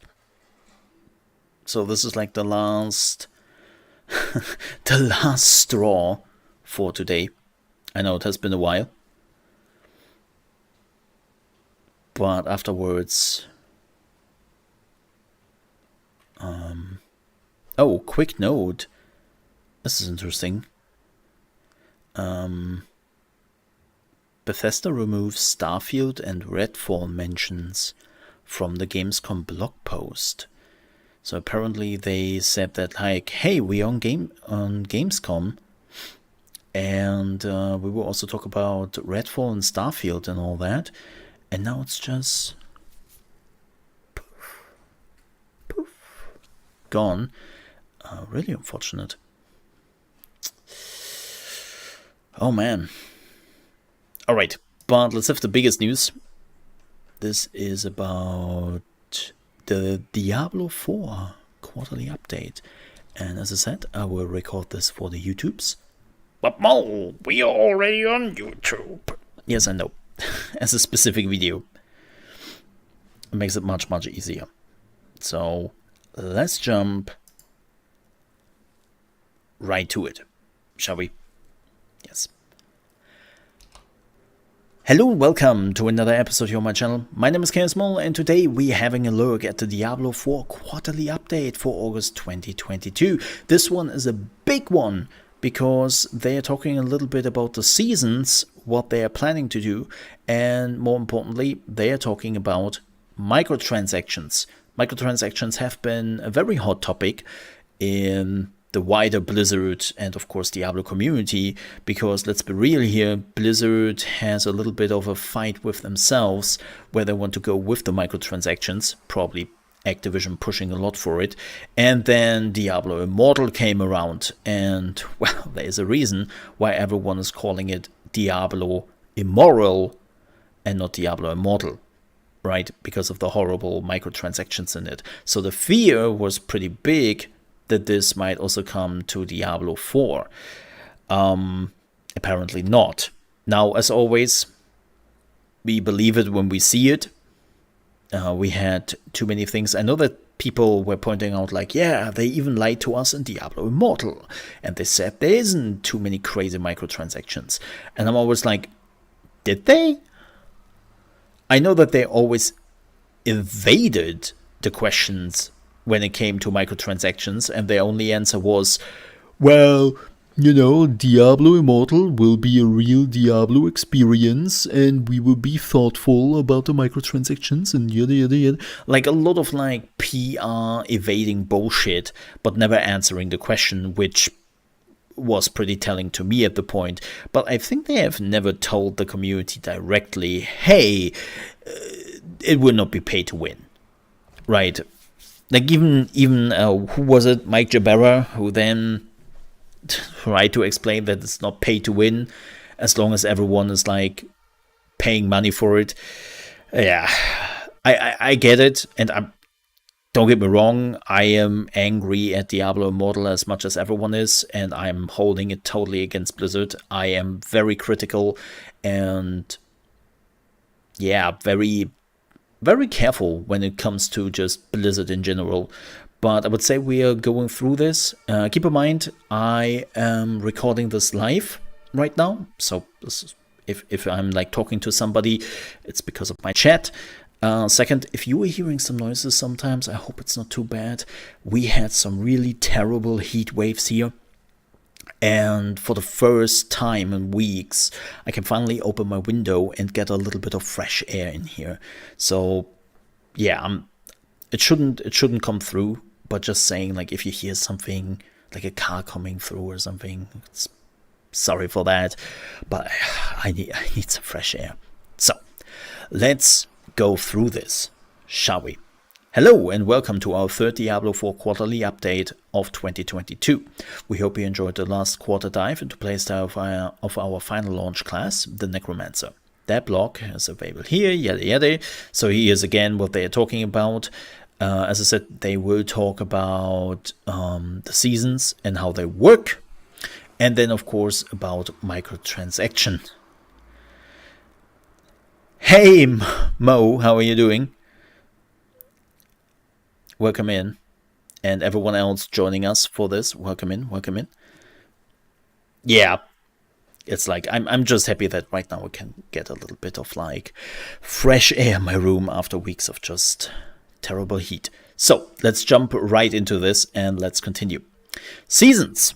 Hello, Heroes of Sanctuary. My name is Joe Pipiora, the Associate Game Director responsible for game systems and our live service. Yes, if you have not get the message yet, Diablo 4 will be a true live service game, and they were treated as such. I mean, they have tried similar things with Diablo 3 back in the day that unfortunately did fall apart for many various reasons, which would take too long to go through, but it seems like they are now trying it again with Diablo 4, and I know a lot of people just want the Diablo 2 experience, but this is where we are at when it comes to like games nowadays.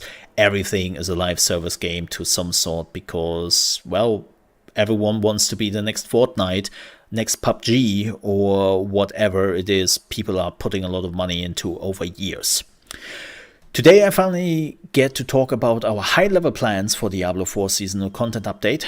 We are in the exciting position of delivering the high-quality quarterly release Diablo 4 deserves. As our game director, Sho Shirley, noted earlier, we are pursuing seasonal reset structure for our live game. Diablo is a game about choice and possibility. We feel it is at its best when you get a clean slate to start from in a season, picking a class, customizing your build, and chasing down items that support it along the way. This affords us several advantages, and chief among them is that we can really shake box of Diablo 4 with each season, creating unique experiences with each of our quarterly releases. So here's the thing. I hope they really manage that, because as I said, they tried something similar with Diablo 3, but when you're looking at the Diablo 3 season and look at the Path of Exile seasons, then you just realize how abysmal Diablo 3 in comparison is. I was like, yeah, we changed that when you are now opening up a shrine in the game, you will get a mirror image of yourself, which is also running around and casting abilities. That's our season trick. And I was like, wow, that's all you bring in the season? Yes. I can have a shadow. Yeah. Yay. And then you have Path of Exile coming in, which is just like, and here's our season, right? And then they're overwhelming you with tons of information. So I'm really hoping that Blizzard is learning from that a little bit. New content. We think it is important that players see that the game is changing in meaningful ways. Each season will be released with a fresh new gameplay feature and quest line that introduces new challenges, mysteries, and possibilities into the level up experience. This is something players should begin to experience before the end of the first hour of play. Yes, very much Path of Exile. Very much Path of Exile. One of the benefits of our seasonal direction is that it enables fun, new ways to play throughout our character progression. Each season, new questline will reveal more of the world of Sanctuary and our character's place in it. We get an opportunity to introduce new characters or revisit old ones while exploring the lore and content of the season. Yeah, so it seems like they're really taking a huge page from the playbook of Path of Exile, right? And again, I'm completely fine with that, because that is one of the things which keeps Path of Exile exciting for the past nearly 10 years. It's like, yeah, if you have to learn from the best right now, and that is Path of Exile. I feel like this will be either a great success or an embarrassing flop, no in-betweens. Yeah, here's the thing, I can see that, because right now the Diablo community is pretty much split up into two camps. There is the old guard who played Diablo 1 and Diablo 2 and sees Diablo 2 as a masterpiece, and they want every continuous game to be like Diablo 2.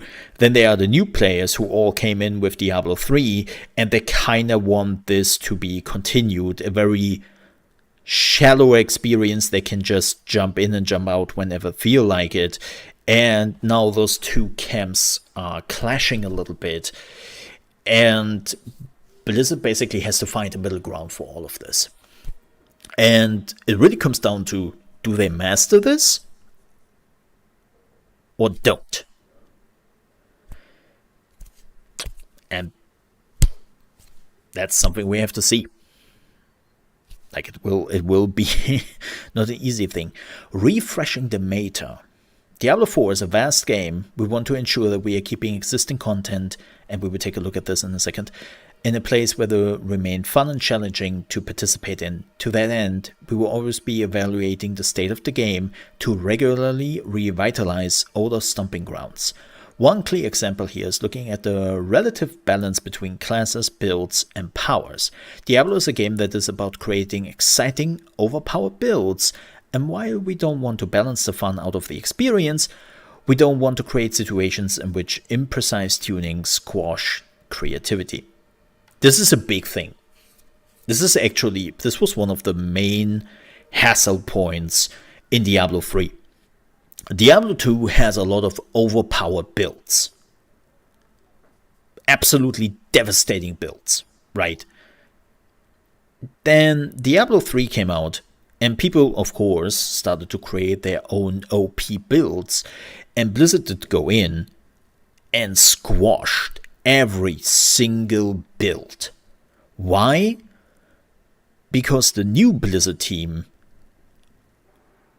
wanted to make it absolutely balanced in like an MMO. And it's just like, Blizzard, you apparently don't understand an action RPG. It's about becoming more powerful, and it is about becoming OP at the end. And they were like, no. We would try to achieve a World of Warcraft balance here where every class and every skill is like on the same power level and there are no super OP builds. And it was always like, what? That is going completely against what people want in those type of games. Why do you care so much? Right? And I'm actually glad that they are now looking at this. We will also be constantly adding new legendary and unique items, Paragon boards, glyphs, and more that will continually refresh the meta and create new world build opportunities. So, like PoE does it. Now, let's have a look at this. So,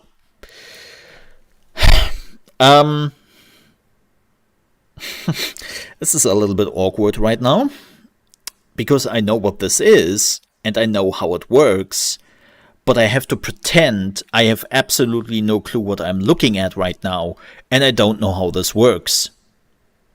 For a reason. So let me pretend I see this for the first time, okay? Oh man, so this is the new Paragon system, and it seems like you're putting glyphs in there, and no, I can't do that. So let's just look at the information which are here, and then let's talk about this. So the first thing is, let me deactivate my camera here for a second, so you don't have to see my stupid face, and you actually can see at the whole Paragon system. Let's do that. And hello Dragodai, welcome in. So first things first, you have a certain amount of available points. This time, the Paragon system is not endlessly. This is a very huge difference to the previous Paragon system from Diablo 3. You have a finite amount of points. I think it's 200 right now, I think. And you are going from basically like one point of the tree, like you can see it here a little bit, from like left to right. And you can see all those abilities, right? Like let's focus on this area here. Okay? Let's focus on the right area and let's try to explain what you were seeing here. Again, I'm just making this up. I definitely do not know how this works. To make that absolutely clear. Okay. So what you're basically doing here is you're putting in a glyph. And the glyph will probably do something when you're putting it in. And from that glyph, you can put points into perks. And depending on which glyph you are putting in, it seems like as if they have like a certain range. Like you can see it here, it's all like a little bit orange in this area. Right? And so even though there are no perks here, you technically could choose this. Or we can see it with this glyph, right? This seems to be like a hexagon, diamond shape. And then you can basically like reach all those talent points if you have enough points. So you put a glyph in, like this one, right? And then you can move. And if you want to go to the next one, I assume you have to go through the gate so that you can reach this board. This is, of course, all just theory. I have no clue. And it seems like this would change quite a bit. So this is apparently how the new Paragon system works. Like, you actually have to think a little bit on where to put your points in. Like, if you remember the old Paragon system in Diablo 3, it was literally, okay, put a point into strength, intelligence, willpower, or dexterity, and come back with the next Paragon level. And then you would do this endlessly. Also, the Paragon levels, well, we have to read this actually, but apparently the Paragon levels do now reset every season, and you don't take all the points with you into the next season. But yeah, so this is one of the big things coming with the season, improving the game. With each season, we will be looking into ways to simply improve the player experience. As a live product, oh god, we intend to hold Diablo 4 to an exceedingly high standard. Well, we certainly hope so. We are here to build a live game that we can be proud of, and the best way to do that is by engaging our players directly. Based on feedback that we receive, the team will identify quality of life features and polish that can be done to improve the overall game experience, and invite the community to vote upon their priority. While we cannot always flip a switch to tackle something immediately, you can be rest assured that we will be active in improving the quality of the game experience for years to come. So they're, again, doing the same thing here as Path of Exile, right? Like every 3 months we will get a new season, every 3 months there will be bigger changes coming in, and this is how they're getting back players every 3 months. Live events. Sanctuary is a living world filled with people, creatures, and factions striving to meet their own ends. Attentive players should be on the lookout for new live events that will crop up each season.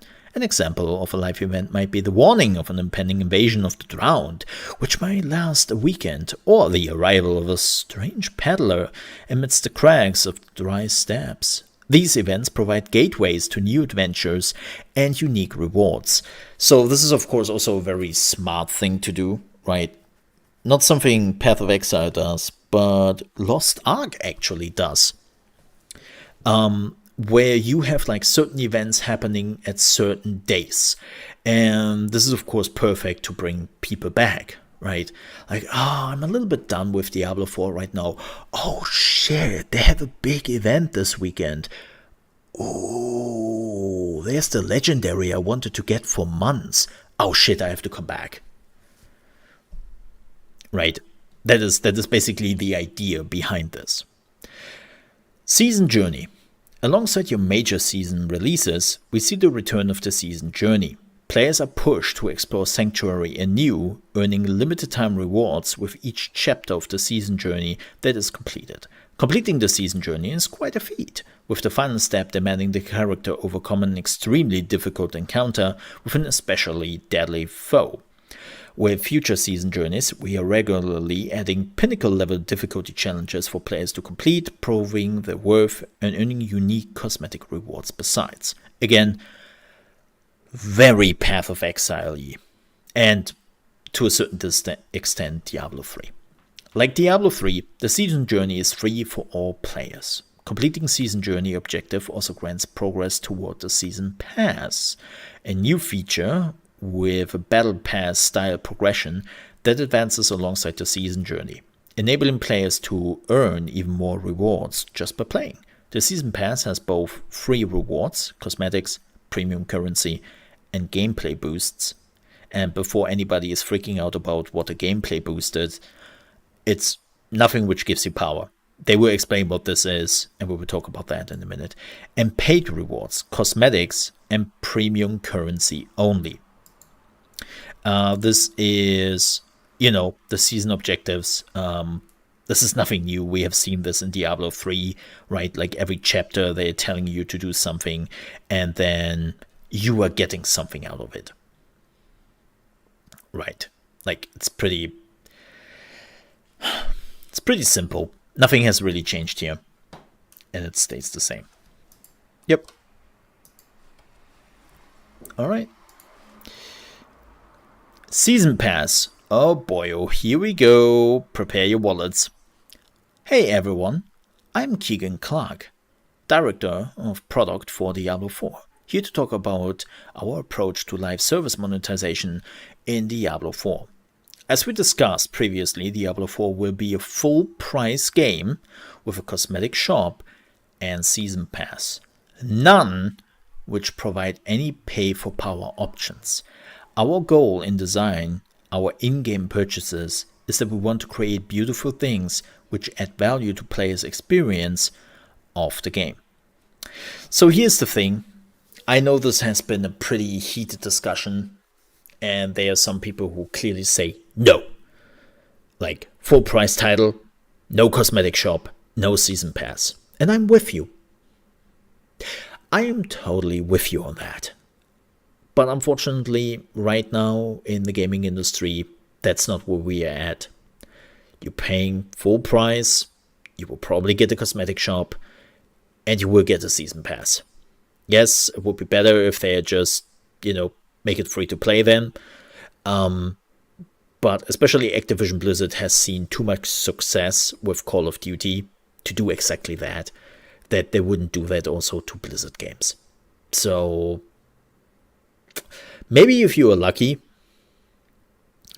next year when the game is coming out, it will already be owned by Microsoft, and with that all the games will be available on Xbox Game Pass, and you will probably get like the season pass for free if you are an Xbox Game Pass Ultimate user. So hope for that. But this will not go away. We will not go back to the old Diablo 2 ways. Buy the base game and then buy some expansions. It's not gonna happen. Face reality. I don't like it. It's not great. But people have arranged themselves with, and it works. Like, I know everyone is screaming like, well then don't buy the game, vote with your wallet. Yeah, but most people don't give a damn. I mean, look at EA, look at Ubisoft. Heck, look at Activision Blizzard. 70% of their income is coming from cosmetics and season passes at this point. Sometimes even more. We have the numbers. It's just unfortunate. So arrange yourself with this or just move on. That's the only thing you can really do. Again, sucks, not happy, but that's how it goes right now. The scale of Diablo 4 seasons is much more ambitious than what we have done in the past on Diablo 3, with a large development team dedicated to seasons after launch and if the game is successful, because that is one of the big problems with, well, live service games. If they are not super successful, the amount of seasons and the amount of content we are getting slows down very quickly. Right, Battlefield? Right. Where was I? With all the exciting plans we have for seasons, we want them to be enjoyed by everyone, regardless of whether they buy anything from the shop. I'm grateful for the opportunity to finally share more with the community about our live service model. Seasons will add all new gameplay, quests, challenges, meta changes, and quality of life improvements. The Season Pass recognizes players' dedication, with greater rewards unlocking as you play more throughout the season. There will be a single track of rewards with free tiers that are unlocked just by playing the game and leveling, and premium tiers which provide no in-game power or advantage over other players. The free tiers of the pass will provide a gameplay boosts to all players. Things which make the journey of the leveling up a fresh seasonal character faster and more streamlined. In contrast, the premium tier rewards are focused on the aesthetics, providing a huge value in the form of cosmetics and premium currency. Many of the rewards embody the seasonal theme, helping players show off their participation in that season. So again, let's continue to read this, and then we will talk about this, because he has a lot to talk about. The season pass has a free tier and a premium tier. Throughout the pass, players can earn a variety of rewards for free just by playing. At any point during the season, players can purchase the premium pass to unlock the ability to earn premium rewards, tiers containing seasonally themed cosmetics and premium currency. So, same old we already have seen before. The season pass awards cosmetics. Like the shop, these don't affect gameplay. Additionally, certain cosmetic types are exclusive to the season pass. Again, have seen this before in other games. The season pass awards premium currency. Players can spend this currency on cosmetics offered in the shop, or probably you buy the next season pass with that. Like Fortnite is basically doing this, right? Where you can earn so much currency that you can buy the next season pass with it if you're reaching the max level, right? So, not always, but sometimes. The season pass awards free season boosts. Boosts accelerate players' progress for the duration of the season. For example, a season boost might accelerate XP earned to make leveling multiple characters within a season faster. Because they affect gameplay, season boosts are free rewards for all players. We want to be clear that players can't unlock season boosts more quickly through the purchases. There is no way to unlock more boosts or boosts at a faster pace by spending money. Okay, that's neat, but also unfortunate. I really like the idea in Diablo 3 that you can just immediately say, you know what? Skip the story, please. Skip the story. I hope this is still the case, because you still have to level. Even in adventure mode in Diablo 3, you still have to level, even if you are not playing the story again. So I'm hoping they are also giving you an adventure mode where you can literally just skip all the story parts and then just do the live events. I really, really love that about Diablo 3. It's one of the very few things I think Diablo 3 actually does better than Path of Exile, because I am done with PoE campaign. I cannot play the same story over and over and over again. It's so tedious, it's so boring. I just don't want that anymore. I want that Path of Exile is finally telling me you can just skip all this and then just level your character through the Atlas or events we're having. Oh, please make it happen. And I'm hoping that's still the case with Diablo 4, and they're just giving you a boost to earn XP faster. I hope they didn't got the idea of, so let's make the leveling really tedious, and here's your boost if you want that, but yeah, you now have to play through the campaign over and over and over again. Have fun. Now the good thing is, normally they would make it more tedious because they want to sell more boosts. Right? That is unfortunately one of the things developers like to do nowadays. But they made it very clear that you cannot buy those boosts. There's no way to buy them, so it wouldn't make really much sense to them to actually make the leveling more tedious. I just hope it's really like a super boost. And for everyone else, you can just do the adventure mode and just have fun. So yeah, I'm hoping for that. Players can purchase tiers, but they won't speed up getting season boosts. Players can't upgrade season boosts just by purchasing tiers, because they also earn leveling milestones to apply them. All other tier rewards can be unlocked instantly by purchasing the tiers, like in other battle passes. In other words, there is no way to shortcut getting season boosts by buying tiers. They must be earned. Good. Let's hope you keep it that way. That's the problem with live service games, right? One change, one patch can completely, well, change that.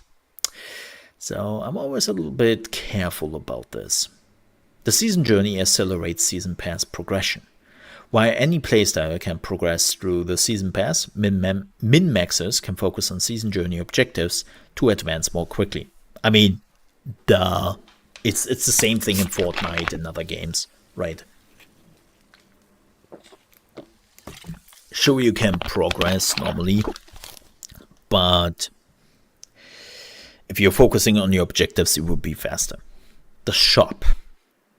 The way we approached designing the shop and the cosmetics within it was by thinking about the experience we want players to have. We want buying the things to feel good before, during, and after purchase. Well, what? How do I feel good during the purchase? Oh yeah, take my money. Oh yeah, take my credit card number. You want that credit card number? Like what? It's kind of weird. So if players choose to buy something, it should be because they want to, not because they feel like they have to. It should also be clear to players exactly what they are getting before they choose to buy, with no unpleasant surprises.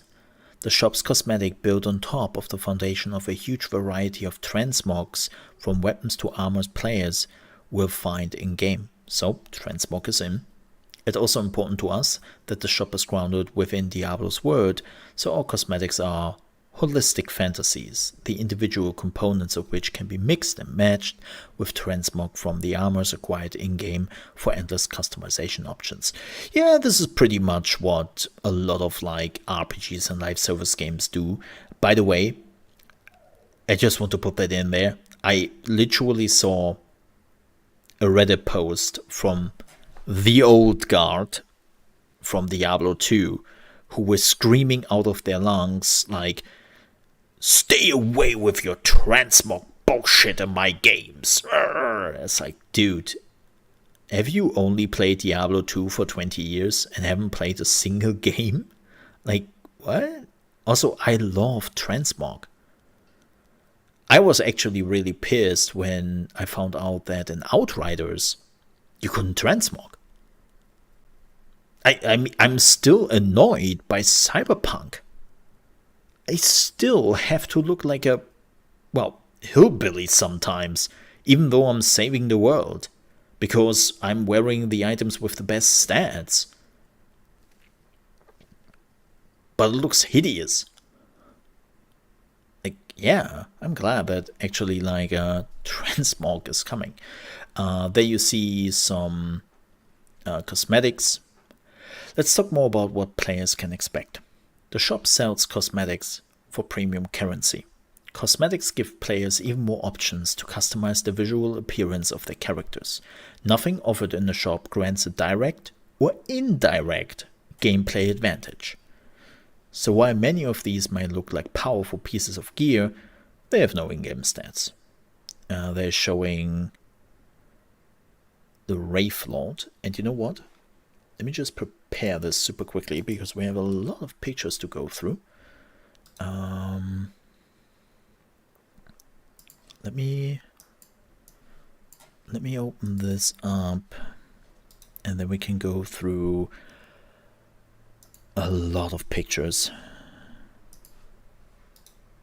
I'm a professional. I'm prepared. Okay. And now let me just put those over here. Well, first things first. Let me drag that over here. And now let me get the rest. What's going over here? Awesome. We will switch to the whole thing here in just a second. Bear with me, chat. Bear with me. Bear with me, YouTube. Okay. I think that should be it. And now we can move over here. And we can just do that instead. Ooh. Awesome. Alright. This should work. So we have the first thing, where we can see a little bit more of the bundle, the Wraith Lord. The souls answered my call. This is for the Necromancer. And you can see you are getting like a weapon, shield, and some armor with it, which looks kind of neat.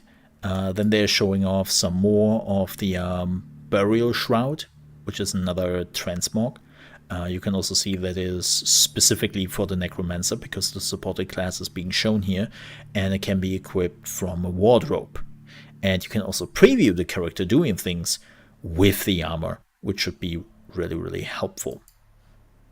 Alright, the shop is transparent. It is important that players know exactly what to expect from making a purchase. We have built preview functionality that enables players to closely examine every detail of the cosmetics on their own characters before deciding to make a purchase. The best looking cosmetics aren't exclusive to the shops. Diablo 4 will ship with hundreds of transmogs unlockable from drops in-game, including dozens of armor sets of the highest visual quality. They are incredible pieces, unique and legendary quality items for players to find out ever going to the shop. The shop offers more diversity of choices, not systematically better choices. Yeah, some games do this, so let's have a look at some of them here.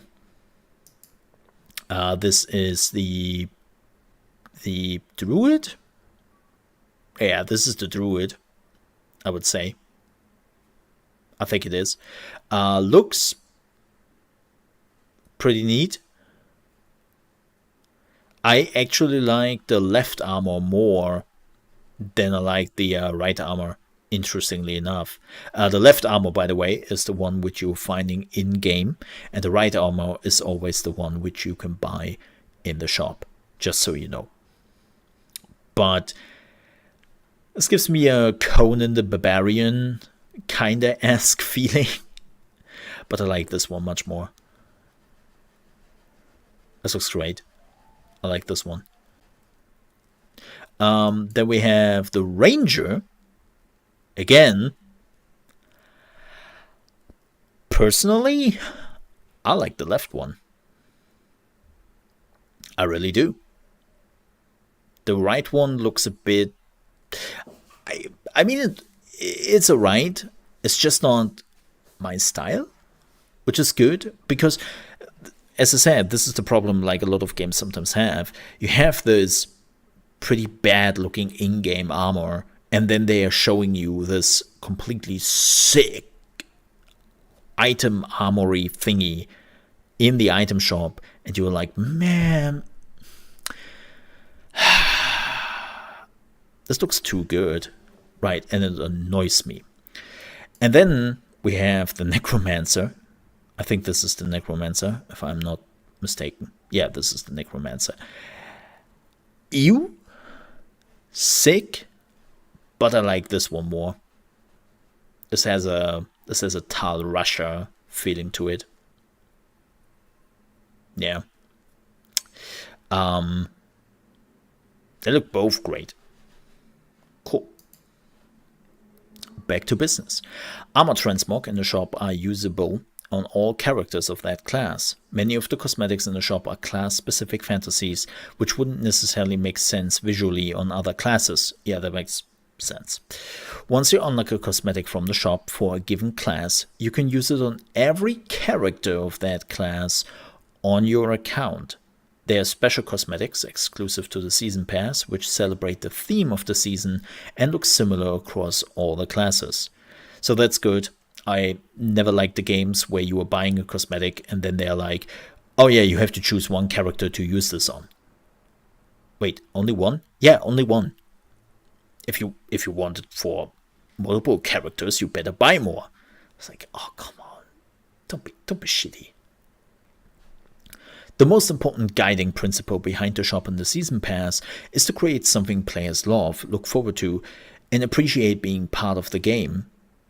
Cosmetics in Diablo 4 create new ways for players to express themselves and never provide advantages in-game. Players will experience all the fun of seasons, wherever they spend anything or not.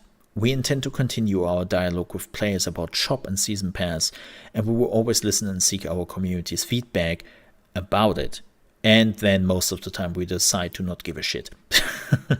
Sorry, Blizzard, you're pretty bad at this sometimes. It is our sincerest belief that we can work together with the community to keep Diablo 4 a living, evolving world for many years to come. Thanks for reading. We'll be sharing more soon. Alright. But this is it. Wait, there's one last paragraph here. Closing thoughts.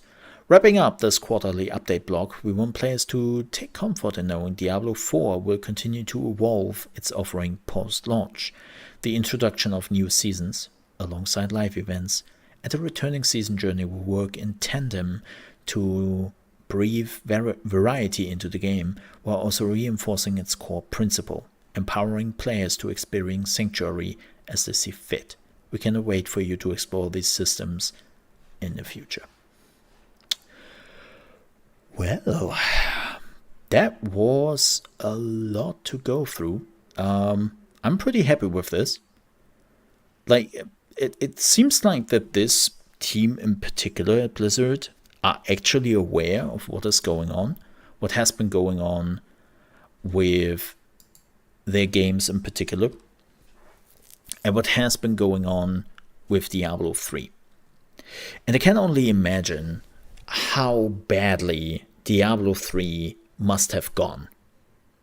I know some people are like, what are you talking about? Have you not seen that Diablo 3 sold like 40 million copies or something crazy like that on all platforms, and it's like best game ever? It's like, yeah, this game sold a lot of copies very quickly because the hype was real, and a lot of fans made sure that everyone knows about this. But we also know that after the release of Diablo 3, it got a sharp turn down. Like, the curve was just going down when it came to player base, because so many people were unhappy. And then word of mouth for years was, do not touch that game, it's shit. Then of course Reapers of Souls came around and fixed the issues to a certain degree. Now again, you had to pay money for an expansion to fix the issues the game had, but the core principles of Diablo 3 are still flawed in a lot of people's eyes. And I can only imagine how Blizzard for the first time tried to create like a live service game. This was definitely like their real first try. And I would say they thankfully did everything wrong they could do with Diablo 3. And it seems like the new team is smart enough to learn from all of this and make it better. Will they manage? We have to see. We have to see. But again, it seems like they're aware of what is going on, and they are really trying hard. And again, the one thing Diablo 3 didn't have at the time, which they definitely have now, is competition. Path of Exile. Path of Exile 2 is coming. Grim Dawn, Grim Dawn maybe 2 is coming at some point. Titan Quest 2 is in development. Like, there are some action RPGs coming which can definitely be a competition, especially Path of Exile 2. Like, there's a reason why Path of Exile is king right now. And so I think this is really, for the first time, there is competition. You have to do this right, or you would just crash against the wall again. And this time, it might be the last time. So, do it right. with that said, we are done with this video. Thank you so much for watching. If you enjoyed my commentary and my thoughts, I would appreciate if you leave a like. If you're new to the channel and you want to see more Diablo content, which is, I can guarantee you, definitely coming, I would appreciate if you might subscribe to the channel. If you ever want to catch us live, you can do so from Monday to Friday, starting at 8 AM ET, which is 1 PM UK time and 2 PM Central European time here on YouTube. And yeah, thank you so much for being here. I see you next time. Stay safe. Till then, bye-bye. Cut. Okay. We got this. Awesome. Wow, that was a long one. Holy shit. I'm so sorry for everyone who was watching this. That was like a 40-minute video. Wow. I thought it might be like 15 to 20 minutes and not 40 minutes. Holy moly macaroni. Whew. That's a long one. That's what she said. No. She never says.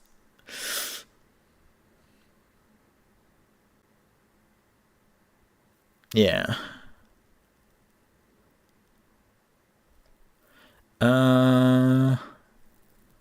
But I would say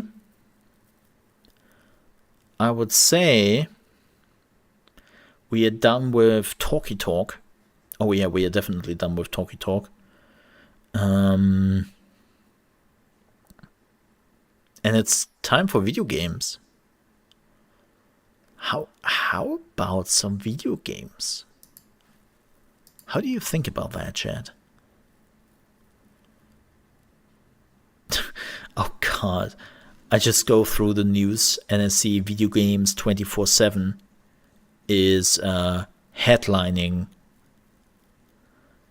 the new changes coming to Diablo 4 with literally Diablo is turning into Call of Duty and that sucks. And it's like, no, it's turning into a live service game. Like every live service game in existence. Stupido. Like, oh well. Let's swap over to some super people. By the way, the first thing I immediately want to point out, this launcher is hideous and very useless. Like forcing me to watch like a Korean live streamer on Twitch in the first second is not great. Like stop that. I don't want to click that away. Okay? Like just don't. Okay? Just don't. Alright, let's play some super people. Yes. Let's do the super people. And let's see how this BR is playing. Dum, dum, dum, dum. Oh yeah, by the way, we don't have any drops here in the channel because it's, well, YouTube. I really hope that YouTube is adding like a lot of new features soon. By the way, this is uploading right now. So in the meantime, I will, this is also starting. I will take a super quick bio break. The game is booting up in the background. I will also upload the video in the meantime. And I will take a quick bio break because A, I have to go to the toilet. B, I have to grab something to drink. And C, I will run some ads in the meantime. Yay. Thank you for everyone sticking around for that. But I really have to go to the toilet actually. It's not even the ads. I just have to pee. I will be back in like 5 minutes. And then we are playing Super People. See you then, folks.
Hi, I'm back! Thank you so much for waiting. Let's play some super people. And apparently we are creating some super models at the beginning. Because... Punish me, Daddy. I could say something really... really bad right now. Punish me, Daddy, but just... Asia. Definitely I punish you. Is it just me, or do the faces not align really with the characters which change? I'm a bit conflicted. What? What?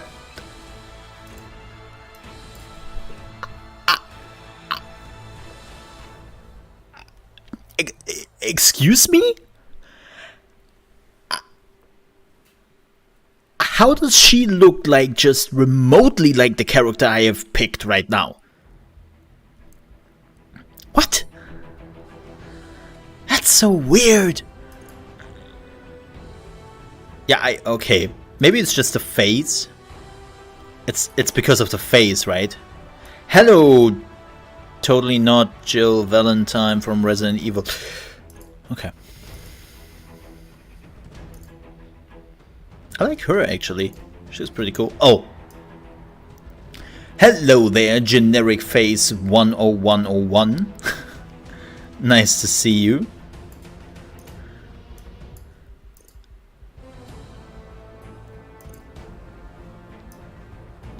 Yeah, as you know, I was in Breaking Bad once.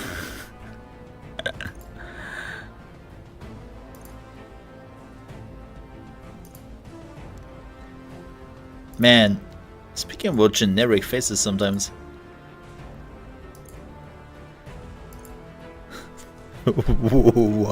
Oh man, that's a style choice to say the least. Okay. I think we'll go with her. She's fantastic. Hair. See, that's the hairstyle they promised me. And that's the hairstyle I didn't get.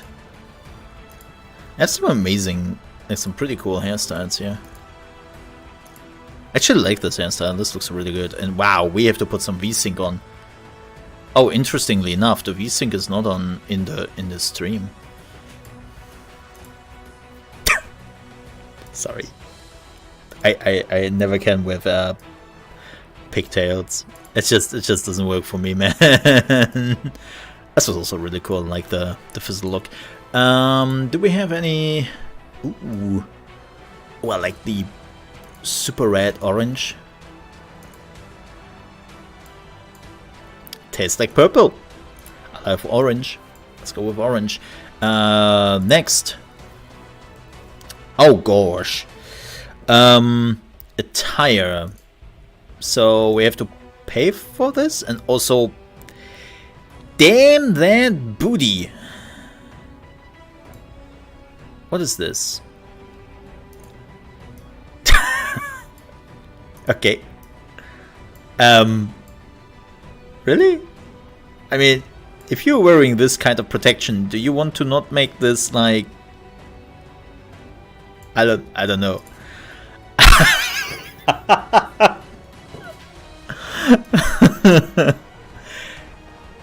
Yeah, sugar, what's up? I came with my pimp attire today. Oh gosh. I'm sorry, I look. I know I'm not the person to speak when it comes to looks, so yep. I like the hood. Unfortunately, it hides the hair a bit.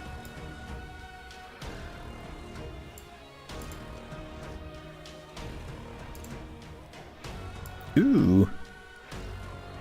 Devil May Cry. Looks kinda cool. Like the music, by the way. Can we get like a... Okay. Torso. Oh, can we deactivate the torso? Oh yeah, you can, and then you can just like say, okay, this is the torso instead. Yeah, that's cool. Wow, they have a lot of like cosmetics you can choose from. I'm actually surprised that they're not like... Also, that boob jiggle. That they're not forcing you on... Okay. I didn't expect that. Like, this would all be things you would normally put in a shop. So I'm actually kind of surprised that they're giving you that much. Oh, of course you can zoom in. Man, I feel so bad about that. I actually like this one. Makes her look a little bit like superhero-esque. Legs. Yeah, definitely.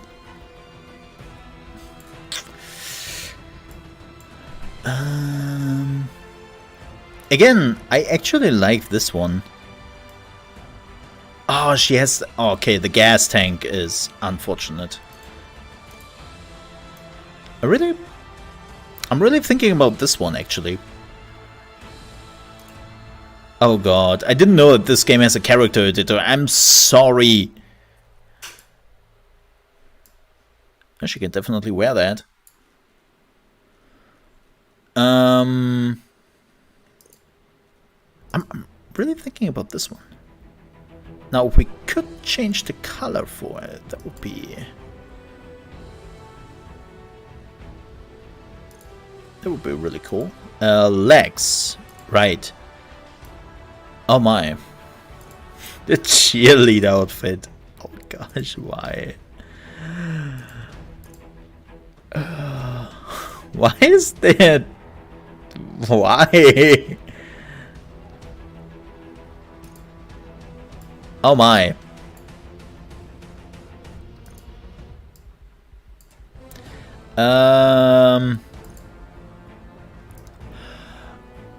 Oh my. Leather pants, black. Yes, please, I guess. No, let's get her something. Can we get something like... I mean, it is the season. That's what kind of fit? Ish? Oh, that's cool. Yeah, I think we can do that.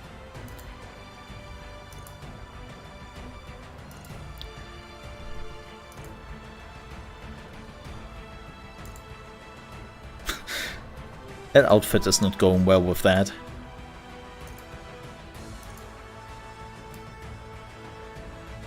Like that one. Shoes.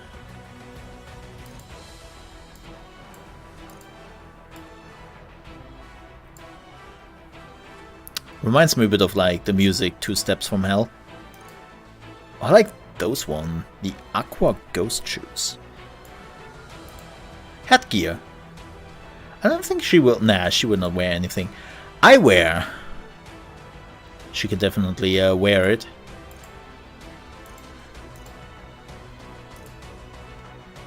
I think we will go with no eyewear whatsoever. Can we change the color actually? Face.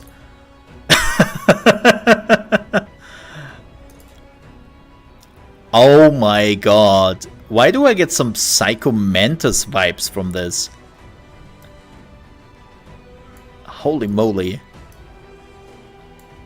Get over here! The hipster mask. Nice. Don't look down. Yeah, what is this? I don't know what that is.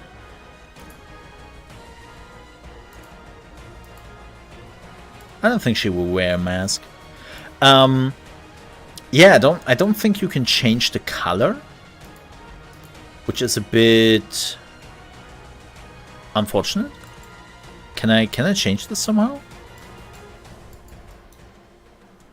No, I think we are stuck with the color. I'm not a big fan of the color though. This looks amazing. I don't like the gas tank on the back. There's the only thing which holds me back. This looks also pretty cool. Actually, this doesn't look bad at all.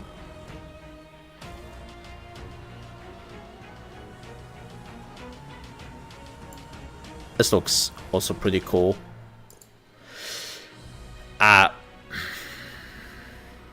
Play as Dante from Devil May Cry. This is just hilarious. Like that this is not like lining up. Also, Wait, why did it not save this part? Yeah. Oh, because I'm using the outwear. And that removes the other one. Oh.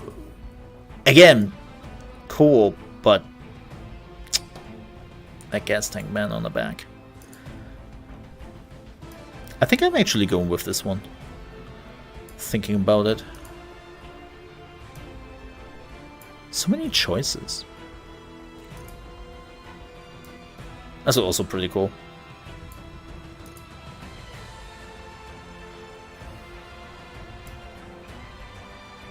Let's take that. Her name! Check for duplicates. Nobody has that name. I don't have to look for that. First time playing Super People. Yes. Let's do this. Also, then we have to go into the options menu. I hate games which are throwing you directly into the game. Battle Royale, Super People. Your character becomes stronger by leveling up, and you can turn the tides of battle with superhuman skills. Welcome to the Super People Play Guide. Super People! Different classes with special abilities exist in Super People, and you learn a set of active and passive skills that highlight the strengths of each class. Not only that, each class will unlock ultimate skills upon reaching a certain Of course. level and can also specialize. That's the Overwatch component. Playing as a different class will allow you to experience the game Or in a new Apex. way. You are randomly assigned a class after entering the game, and you can choose Oh. a class with your collected gold. Oh! It is Each match in random. Super People takes place in different regions across the map. All these regions have unique features, so devise Oh. a strategy that best suits your class. I thought you were just Once the match choosing. begins, wait for the countdown, and then it's liftoff. Check the mini-map to determine the location of the ice storm, and parachute your Okay. way down to Orb Island, a place well known for its impressive cities and landmarks. A match in Super People has begun. You start out with nothing, but arm yourself with weapons, ammo, armor, and gear, and now you're ready to take on your opponents. Also, don't forget the healing items if you wish to. Why do I have a feeling that I normally Glowing immediately items get mean they are of headshotted? higher tiers than the ones you currently have equipped. There are 5 tiers of gear and 7 Five. tiers of weapons. And The 7 higher of the tiers, weapons, the okay. better the performance and stats. You will 7. be lucky to come across high-tier weapons. Wow. But don't be discouraged that your opponents have better items than you. You can craft high-tier weapons and gear with the materials you pick up throughout a match. And you have to do that Materials all for upgrading on the items you battlefield? own will be located automatically and displayed on your minimap, Oh. allowing you to collect them and upgrade your items faster. Make sure to combine the right materials and craft high-tier items. Okay. You will acquire gold coins and blueprints through collecting materials, and these are valuable items that you can keep even after a match is over. Oh. Gold coins are a form of currency that can be used for various purposes in the game, and you can use blueprints to craft weapons in the armory. Personal supplies allow you Interesting. to acquire preset consumables and crafted weapons. Personal supplies will appear at random So a bit times like during the game. Tarkov? And will require gold to be opened. Crafted weapons obtained through personal supplies will only provide weapons of a grade that is determined by probability. Collect energy bars that increase your chances of survival. There are 3 different power, defense, and speed energy bars. The same type can be stacked up to 3 times. Okay. The power energy bar temporarily boosts offensive power by increasing Temporarily. damage. The Okay. defense energy bar reduces incoming damage and restores armor durability. Using the speed energy bar makes it possible to quickly maneuver to a desired location. Huh. Using energy bars efficiently can lead to an advantage in tight situations. As the match progresses, the ice storm will start closing in. The ice storm becomes more dangerous over time, and the center of the storm will spawn in different locations each time. You will freeze to death and lose your health if you're out in the ice storm. Okay. So move to the safe zone ahead of time and start preparing for the next phase. Super People has level and skill systems. You gain a level as soon as a match begins. Wow, that was so edited in. The Ah. game also has super capsules that come in 5 different colors, and you can unlock different skills with each of them. Each red, green, and blue capsule gives you a random skill from the skill tree of the same It's so color. added in. While the gold capsule increases the level of random Ah. skill by 3. Finally, the white capsule levels up a random skill. Can't find a super capsule? Don't worry, you can level up your character by killing your opponents or by simply surviving. Oh, Different classes interesting. use their unique ultimates after reaching a certain level. These are extremely powerful skills, so use them wisely to gain the upper hand. Whoa. You can use the ultimate to take out multiple enemies at Ah, once, yeah, the nuke. or to escape from unfavorable situations. Which looks kinda and shitty. tables on your enemies. After acquiring an ultimate, don't hesitate to actively use it. Armed and dangerous, skills locked and loaded. Oh, I would Super be Soldier Battle Royale, super people. so You have what reluctant it to takes actually to be the final utilize it. survivor.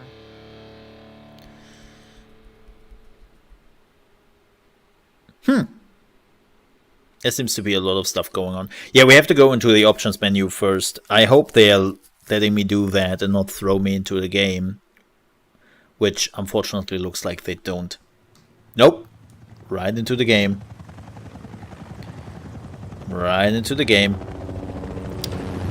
Deal with it. Okay. Welcome to the Super People Training Zone. Oh, Here, training you zone. can learn about combat and Awesome. advancing your character through some training sessions. When the game begins, you will be randomly assigned a class from a list of distinct classes.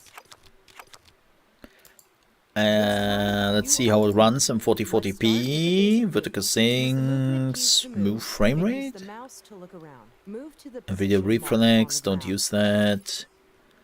90. Nice. I love games when already give you depth of field disabled. Hello there. Oh, they're using DLSS or AMD FSR 2.0. Hell yeah.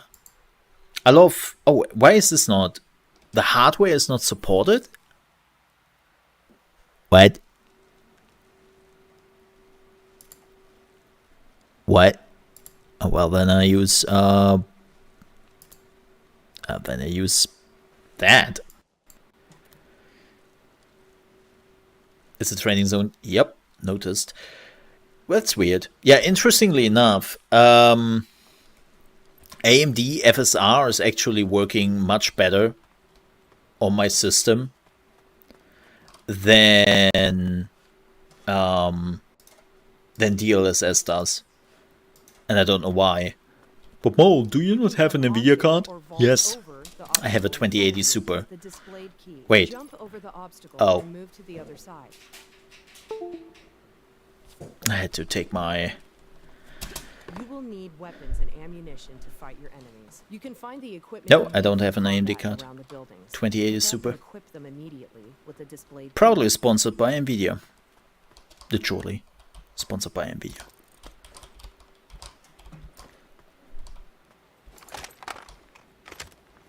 You can aim your weapon with the right mouse button and shoot with the left mouse button. An enemy has appeared in front of you. Time to show off your shooting skills.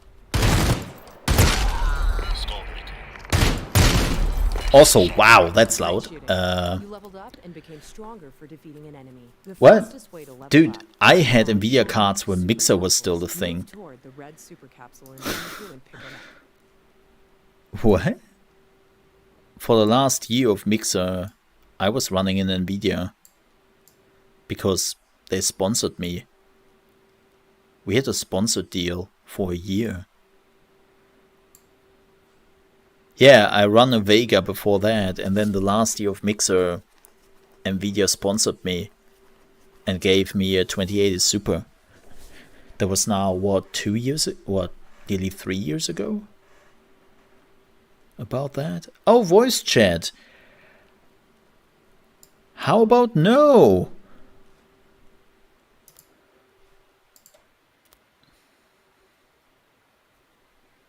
You probably know me now for 6 years, Gory. Ah, there is no... Ah, why is there no purple, pink? AR firing mode? That's fine. Full auto, fine. It's kind of weird that you cannot do this on the weapon. SR firing mode. Single, the iron fall. Okay, I can.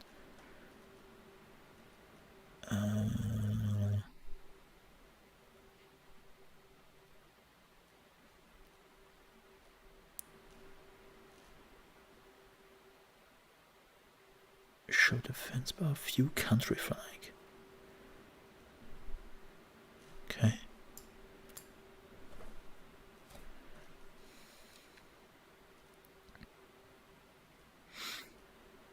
That's neat. I give you a lot of options you can do here. Wow. That's really neat.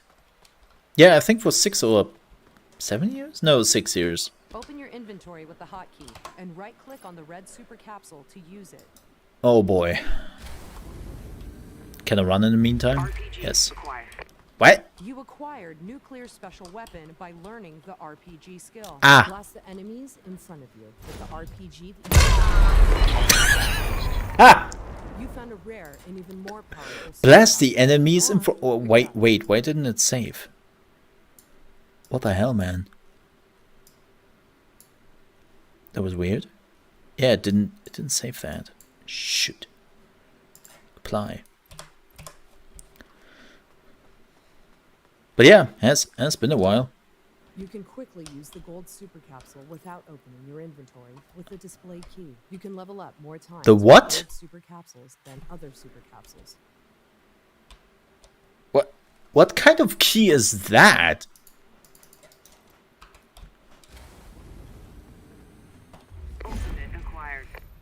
Oh, that's the ultimate. You learn an ultimate skill. 3 minutes.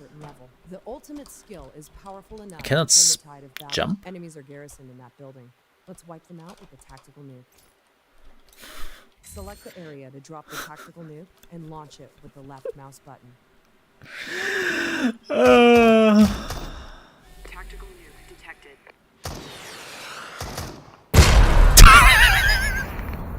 You have annihilated the enemy squad. The remaining enemies will start swarming your location after they have heard the explosion. You'll need better equipment to face multiple enemies at once. Rare equipment. Equip all the rare equipment. Of course, the building is still standing. Well, good on them.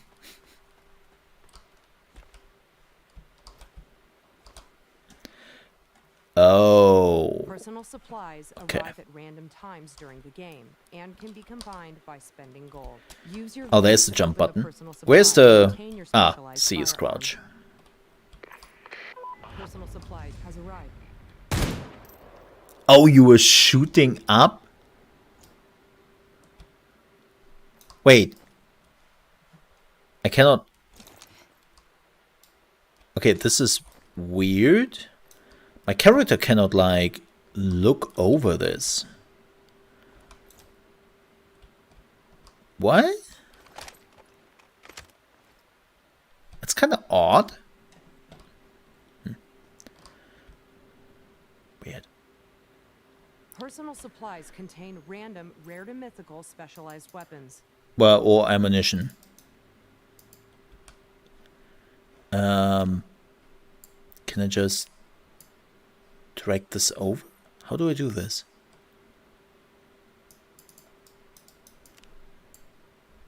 What?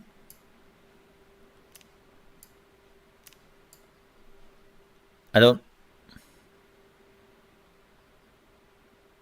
Oh, it's the... I looked at it. Look, okay. Look, man. I'm a professional, don't do this at home. With your specialized weapon from the personal supply in hand, you are now stronger than ever. Okay. You are finally ready. Take out your enemies with your upgraded equipment and skills. Okay.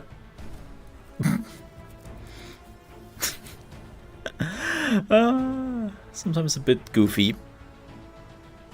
Also great that they're giving me this special equipment and then they're like, have a good one, bye. I was like, can I test it out? Did you just tease me?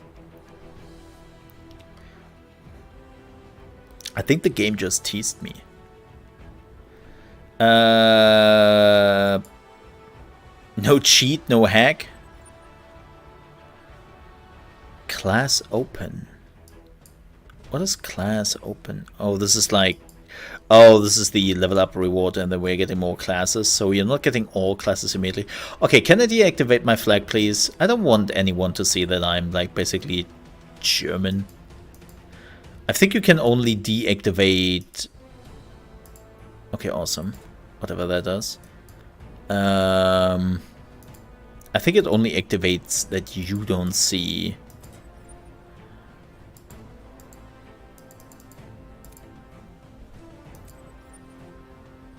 Yeah, I got the level up reward.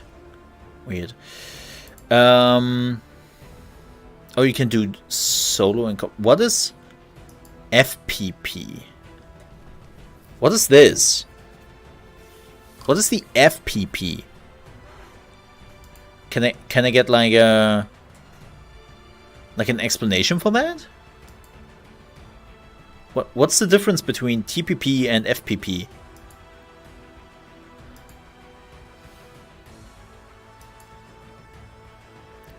Like, what? I don't understand.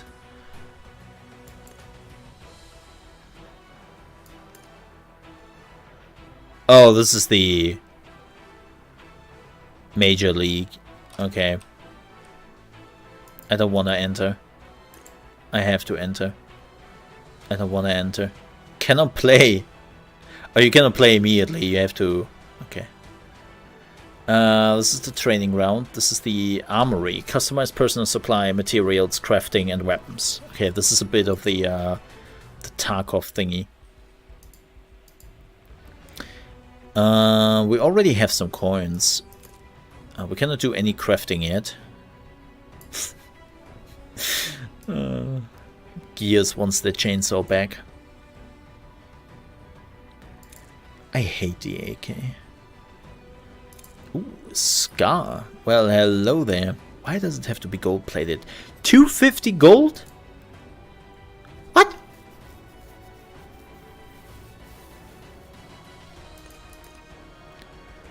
Okay.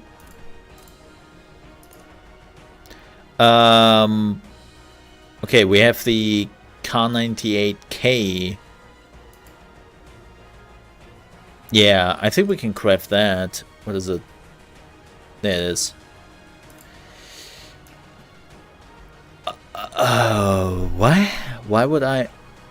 Yeah, we could craft this one, but we don't have the money for that.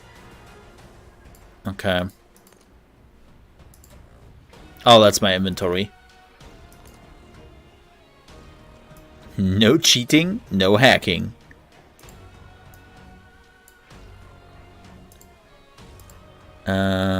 Oh, that looks pretty cool. I like the music.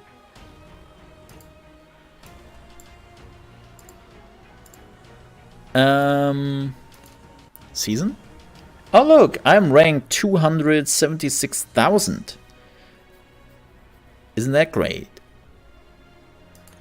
I don't even exist.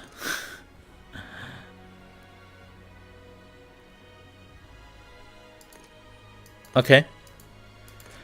Oh, misclicked. Didn't want to. Okay. Yeah, I don't know what FPP and TPP is. The game is not explaining that to me, which is a bit unfortunate. I would love to see some explanation. Let's play around.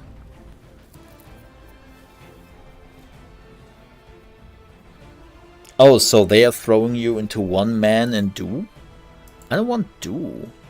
Oh, well, okay. Well, let's see how this goes. Horribly, I assume.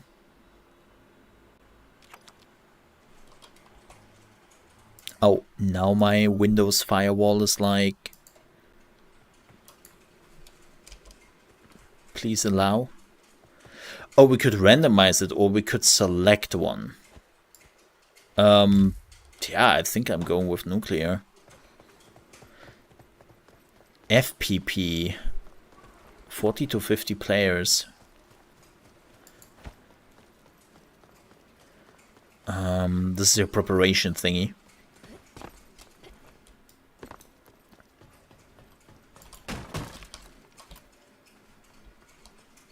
Okay.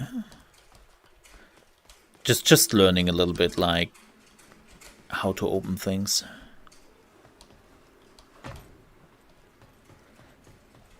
Okay, why is this first person now?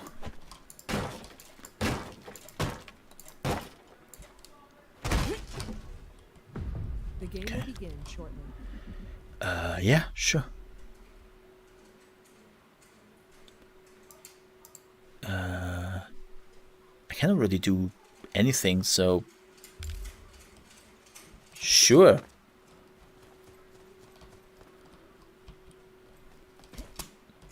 Fall damage! Oh, you cannot die through fall damage, but you will have only 1 health. I wonder if this is like because of this.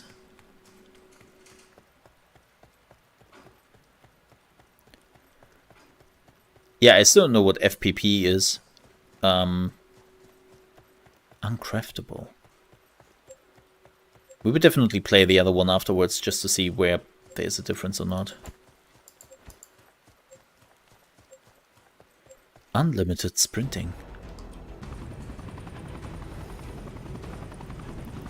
Why we are doing this? I don't know. Oh, spatial awareness. Nice. Yo, I have no clue where to drop here, man.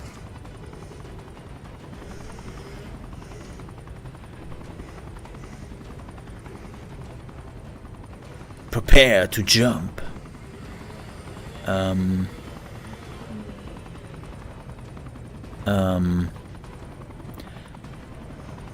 Yo, where are we jumping? Up there? Let's see.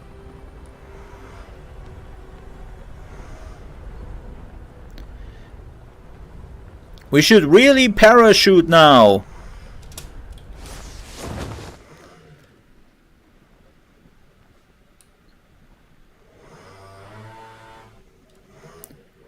I believe I can glide, and I am not the only one. I believe I made a mistake. Gosh darn it. Where are we dropping? Ooh, well, hello there. Oh, great. Oh. Can we get some? Okay, okay. Okay. I don't. Ooh. Okay, do I automatically wear all this?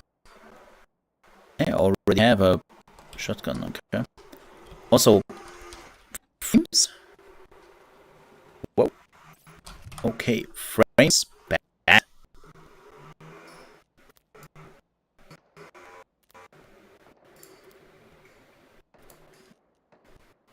Window. No.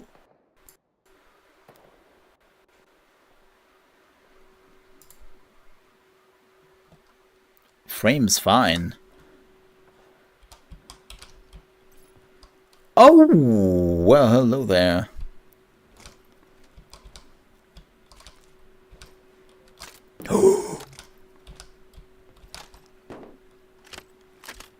Well, hello.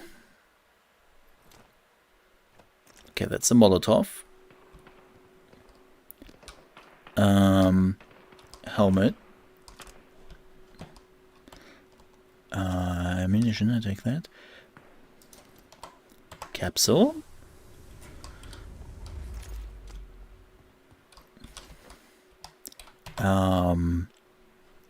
Do we have anything I can utilize for my... No, I can't. Oh, I'm not zooming in. Oh, that's weird.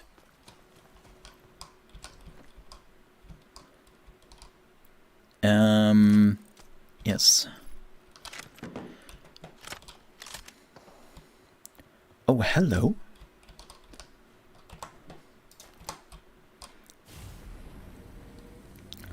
Energy bar upgrade. Survival bonus. Home ground. Rocks acquired.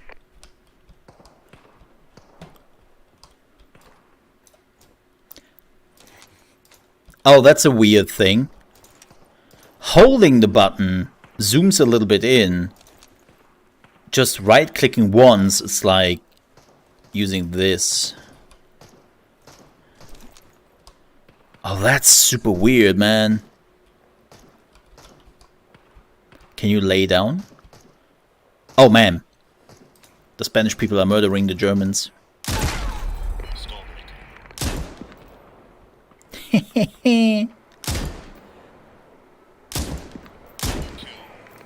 I killed the Frenchman. My job here is done. Now everything else is just, you know, bonus. I hope you do realize that. Oh wow, how did that got him?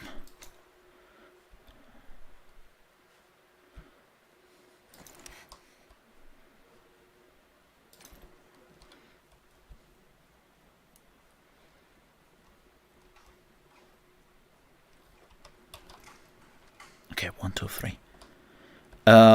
Where do I have to go? Oh, I am in the circle. Oh, I don't give a damn. I am in the zone, as they would say.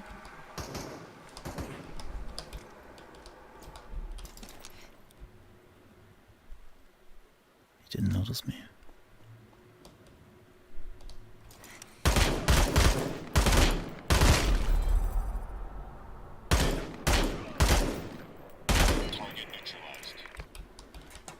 The second Frenchman for today.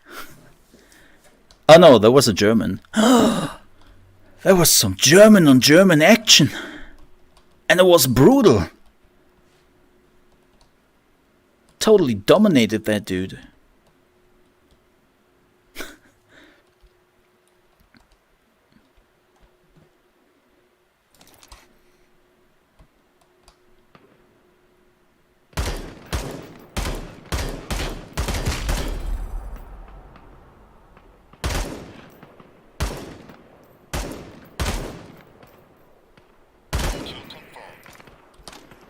Man, Kill bonus.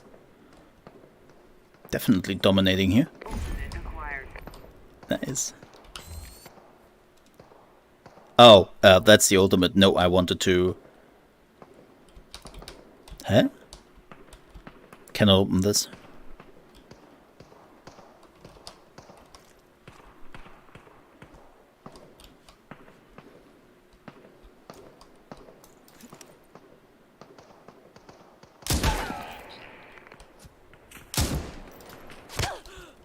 Shit.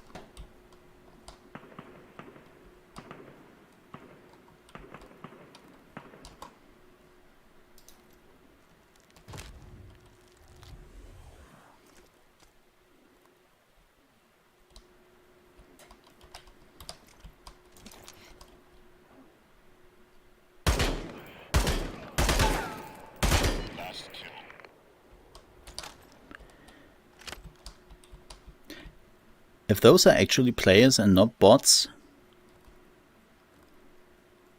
I'm doing really well. Holy shit. I'm the number 1, by the way.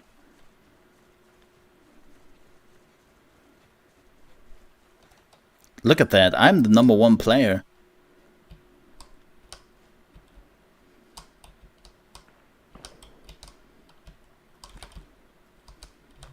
Hell yeah, I am.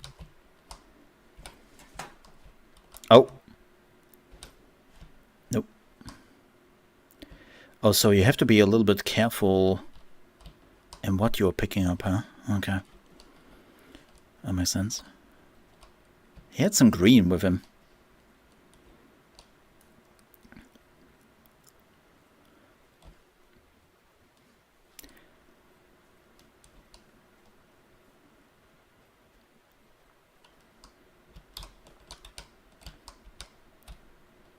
I don't know what to do here. Oh, just...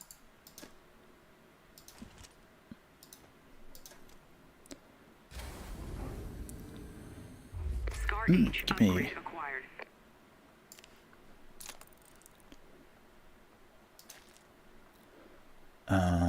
Anything else? No. Lots of BS. Okay, I have to get used to holding down E quotes. Survival bonus. Weirdly zooming in. Really have to get used to that.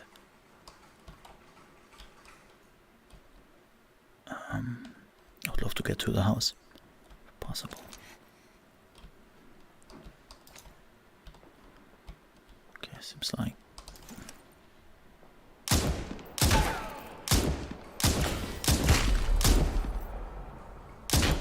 Sorry, pal. Personal supplies has arrived.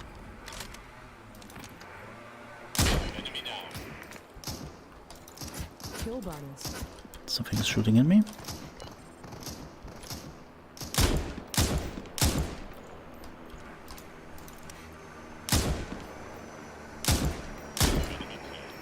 Got him. Okay.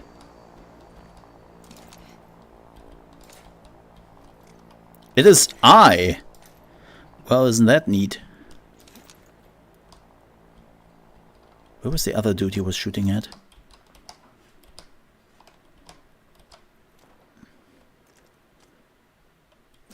Weird. Didn't switch the weapon with 1, 2, 3. I know that there was another dude here.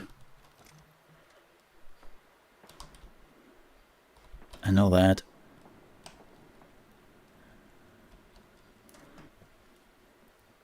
Just nuke them already, Mole. I could, but I don't have a target, so... Oh, there's a legendary, I think, or a special thing, but I definitely heard something. Also, the #1 player in the round, as you can see on the left side, doesn't need a nuke.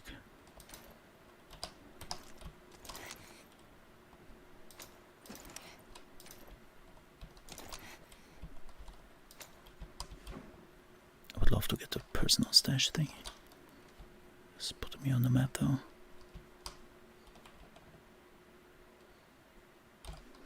Don't hear anything. Where are we? In the middle of the circle. Awesome.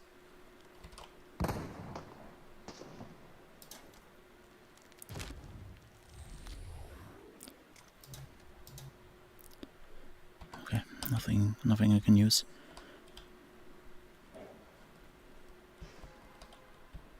I don't have... Yeah. I don't have anything. Oh shit. Hello there. I take that back.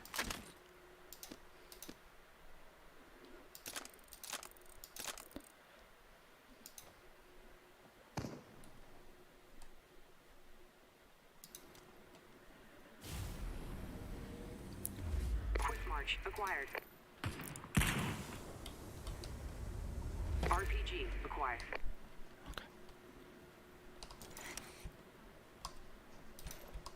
Lol, he didn't shoot at me. What the hell?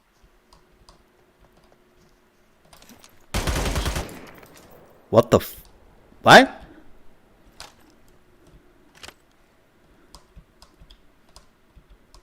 How did he not saw me there? Like, what?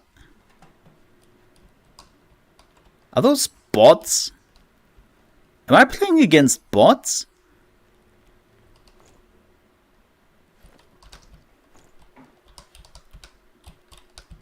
Survival bonus.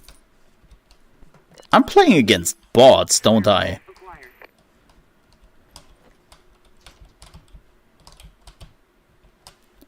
No. Wait, what?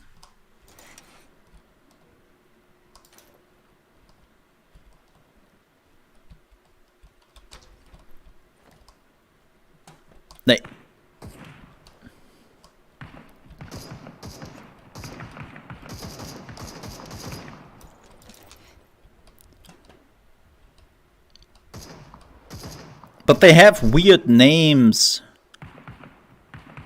And the one dude is level 27. Holy shit. Is he upstairs? No, this is the only upstairs, isn't he? Oh, hello there.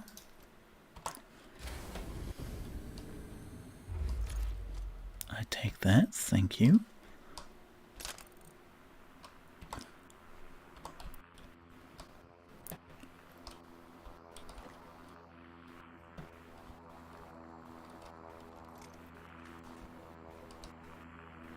Sorry, stream is lagging. I don't know why. It's like weird.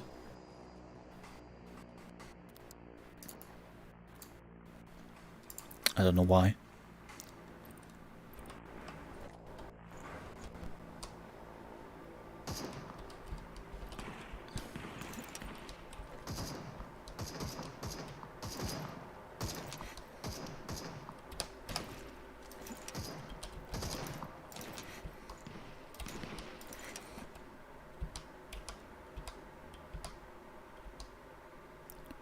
Shit.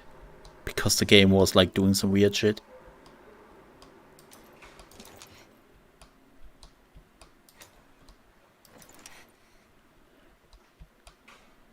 Yeah, I don't know why the game started lagging there.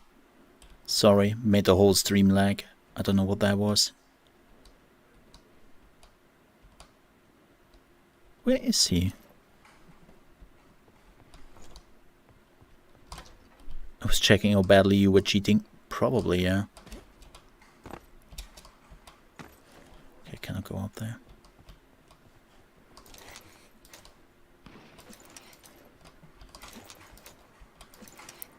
Oh. Interesting. Okay, there's a backpack there.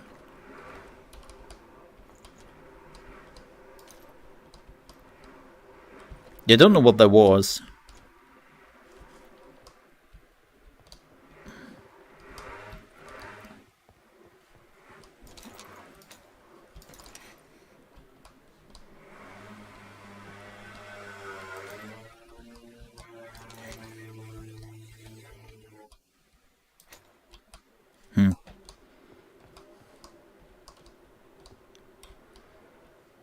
We have to move probably soon.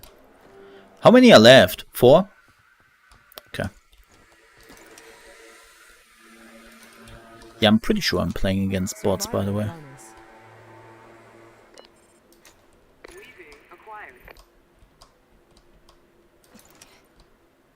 Weave automatically. Yeah, how are you doing, Pirate, by the way?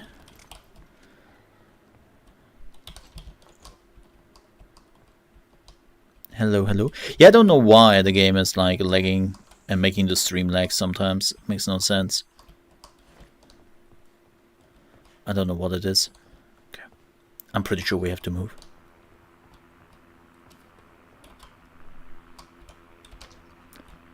Oh, you can lean around the corner.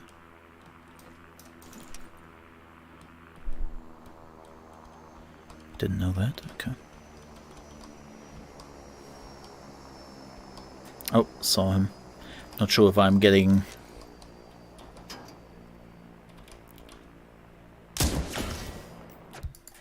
Wow! What? How? Also, not sure if this was really rank 3, I mean, for the first time, but pretty like, also you die quickly in this game. Wow. Yeah, that dude was definitely another player. Yeah. Yeah, cool. Can I continue to watch my stats? You show me 5 seconds of stats and then you're doing this?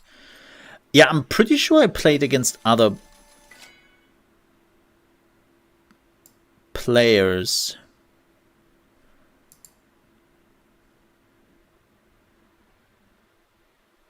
Oh. Wait, what did I just do? Oh, replay it from... Yeah, so this is where I got dropped. Okay, can we... Ah, that's unfortunate. I like the idea, though. Yeah, I'm pretty sure this were other players. They were just bad?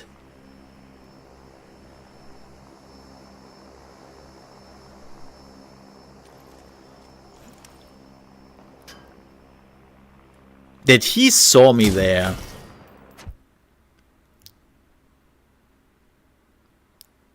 Like, yeah, I don't know what this dude was. Let's have a look at this. Let's see if this is a bot or not.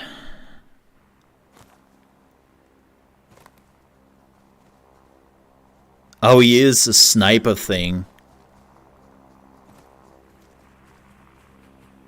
Oh, they're playing Do. Oh, this is a Do thing. With probably a good player and... yeah, okay, wow. Wow. And he used a super sniper and missed that, actually. And then he got a... Wow. Yeah, okay, that was not a bot. That was not a bot. That was just a good player. Who has probably, like, tons of games already. Damn, man. He even calculated the bullet drop. Crazy.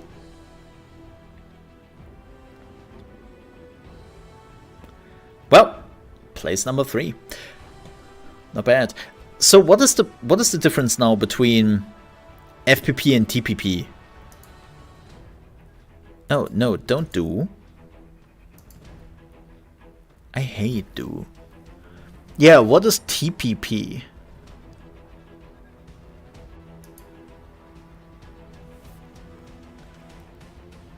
So I was playing FPP's do?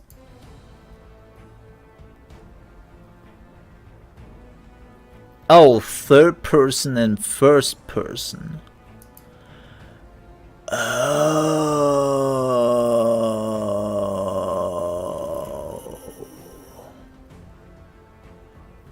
Thank you.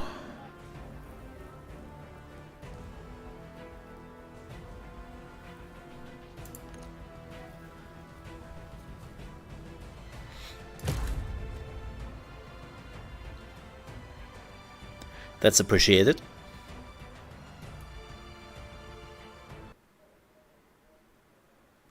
Also, I'm waiting for my video app to start. Wait, what? You have to explain that a little bit more. Oh, we are playing a sniper? Oh, don't do that. Oh, don't do that. Oh, don't... Oh.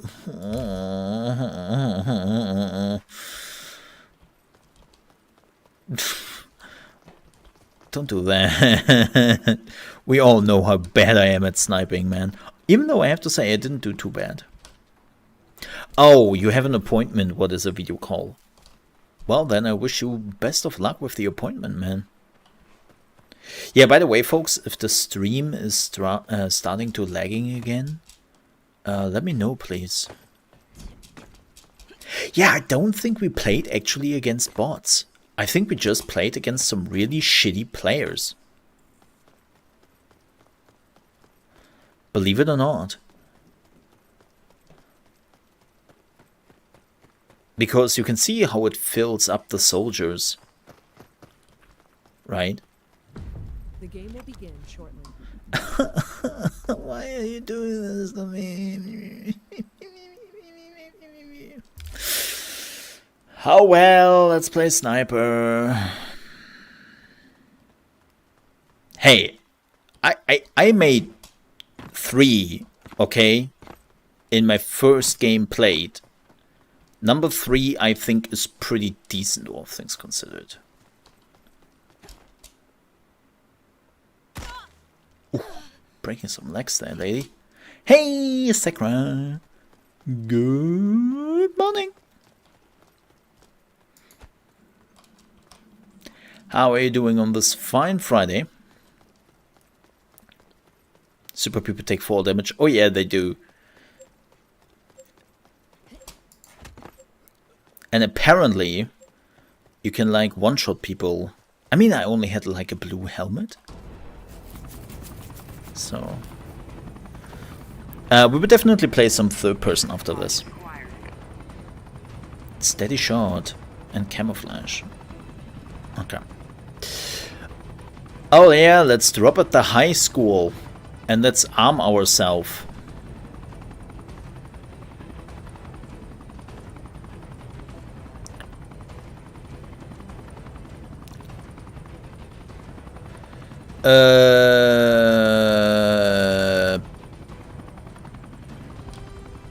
That looks extraordinary.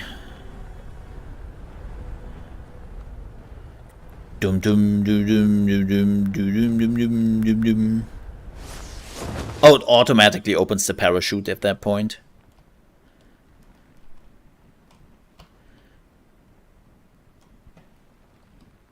Okay. Let's see what we can get here. Oh, we're alone. Where's the door? Window. Cool. Tactical butt stock. Stones. Awesome. This is going great. No weapon inside. Well, better than nothing, I guess.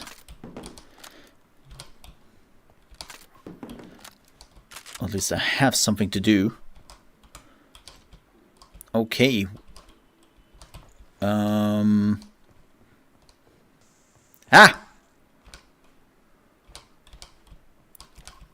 Man, we are lucky, huh?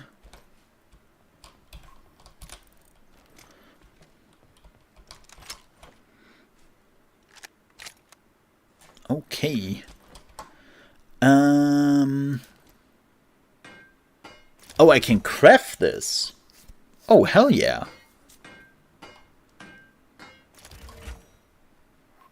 Bada boom, bada bam, bitches.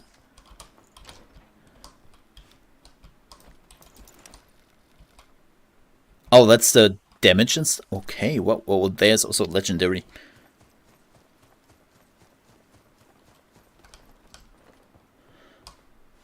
Okay.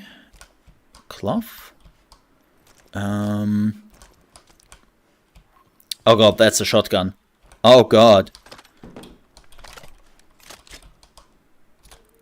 Oh, that's a...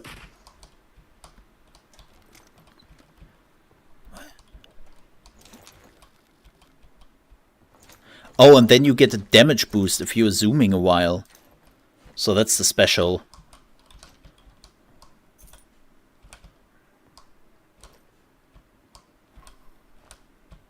Interesting. Oh, hello.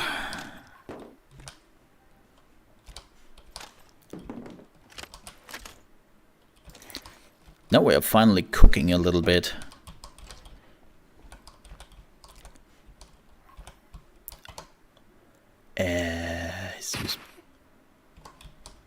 Something was shooting at me. Survival bonus. X40A1. Upgrade acquired. Cool.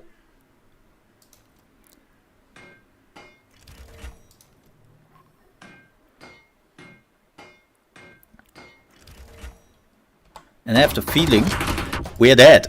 I was looking on the map. Man, that sucks. This is one of the things I really hate about those games.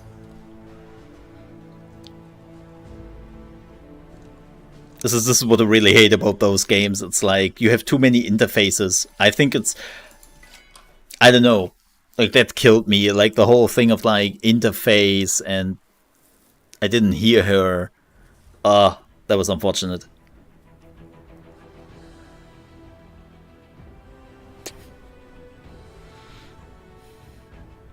It's definitely one of the things I have also noted with PUBG. It's this whole interface management. Also, I know that they said it in the patch notes. They have apparently lowered the TTK for this game with the latest beta. Who the fuck is that? Oh, he's a faster. He's a runner. Okay. And I'm like, yeah, I feel that. Like, I haven't played the game previously, but I feel like the TTK is too low.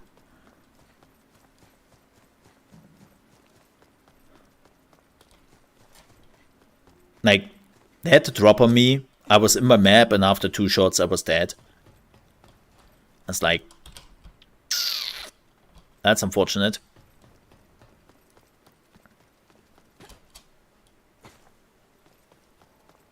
Oh well. Oh, Critical Role.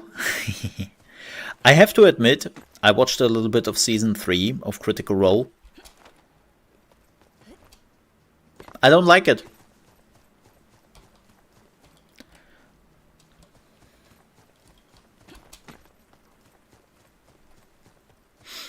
Especially, like, I know this might sound weird.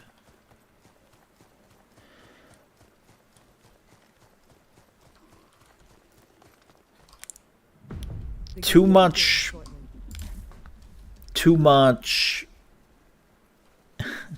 What is the English term for this? The German term would be too much technical Schnickschnack.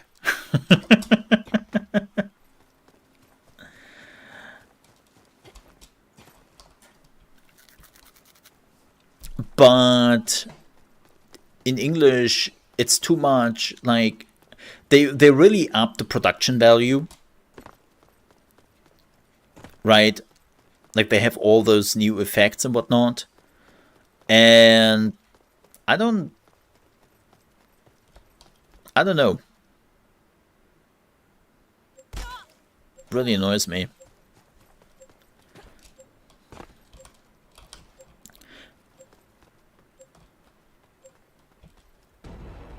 I don't know. Maybe I have to give it another chance. But right now I don't really have like a big interest in it. Oh, it's now pre-recorded? Oh, I mean, I have watched the pre-recorded, but that is like yeah, that's my problem a bit. Pirate. Like, I couldn't. So far, the characters I'm not invested in.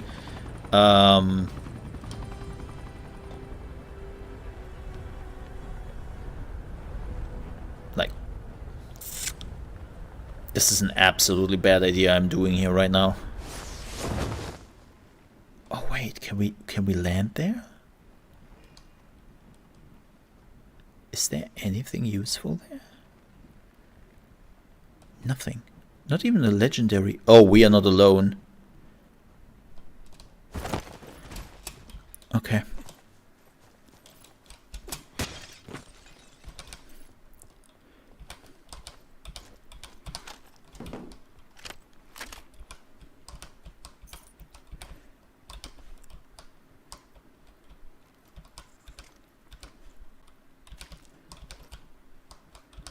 I need that instead.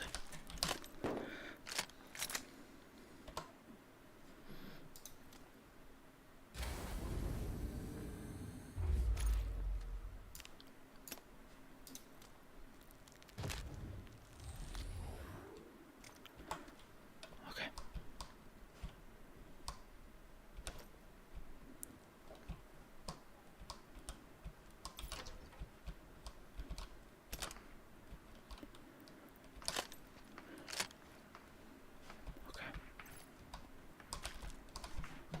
I know that there's another person here. Mr. Money.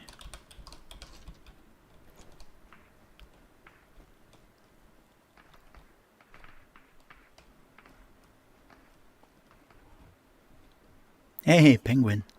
Good to see you, man. Happy to see you, actually. Hi. Thank you.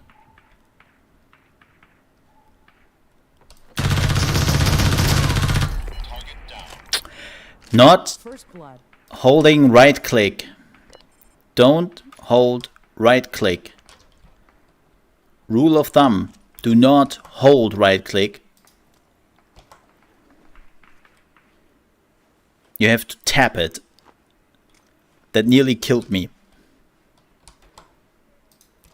Don't do that. PPSH 41 upgrade acquired.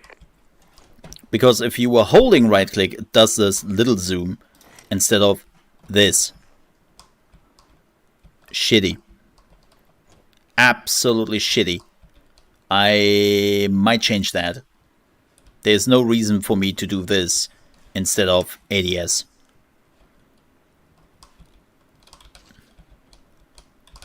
Awesome. Awesome. Awesome. Awesome. Awesome. Okay.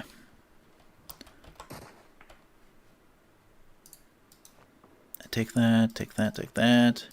Red dot side. Coverage bell, that's an increase. Outlaw tank top. Oh, that's her stupid equipment. I should probably grabbed everything here. What is this? Choke? I don't even know what that is. We have to move.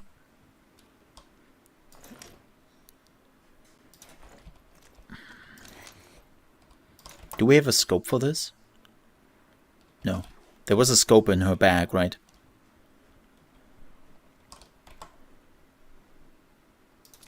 Yes.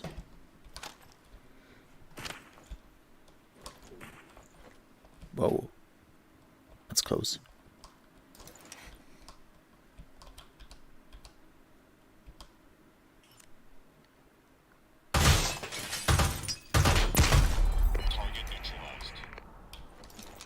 Okay. Gave my position away. There's another one, but that's too far for the scar. I would need a sniper.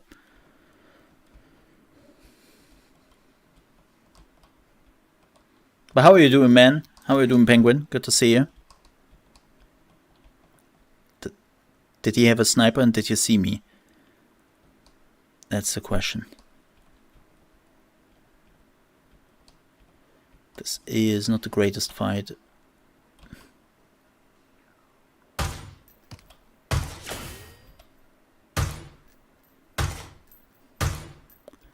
Shit.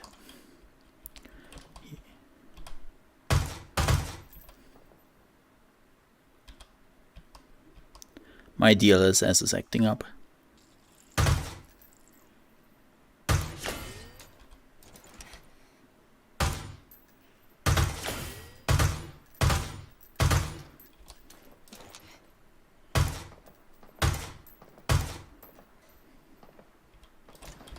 Let's move.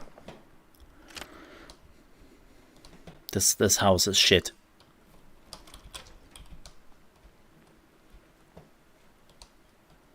Let's move.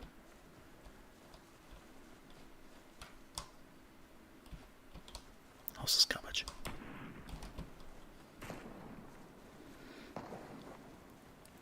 This is coming to consoles. I have absolutely no clue. I seriously do not know. I mean PUBG and all that is on consoles, right? So that's our M1 Garand. Oh. Heck yeah. Give me the good stuff. Long range defense acquired. Awesome. Because we're a speedy character. I would assume so. I wouldn't see why not. Like, okay, inventory management.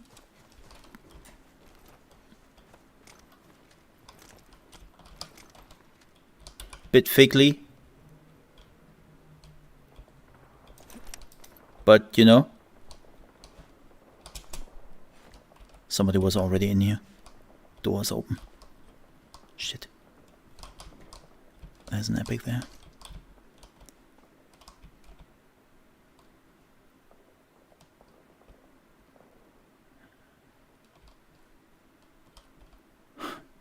Wow. Not how you look around the corner, Mo. I'm great. It's finally a day where I'm not melting. So, oh, I'm in the middle of the circle. Awesome. I take that as a win.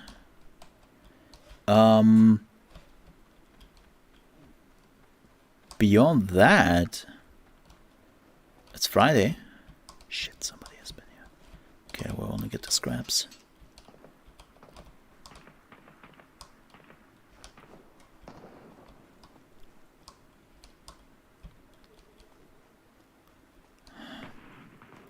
Oh, an MP5.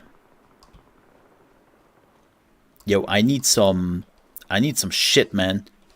This is all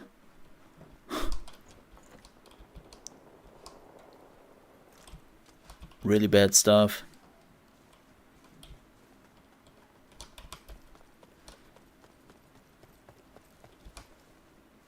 I have the feeling you're not necessarily moving slower. Not alone there. Survival bonus. Ultimate acquired. Awesome. I don't know how that moves.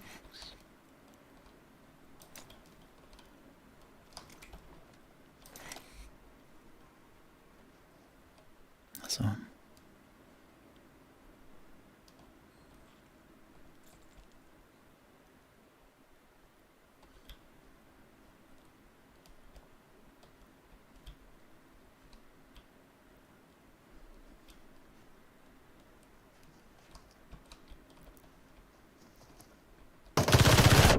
Wow. Yeah, okay. He probably knew that I was coming. Oh, he had so much better equipment. Ugh. Yeah. Wow. That was ugh. That was rough.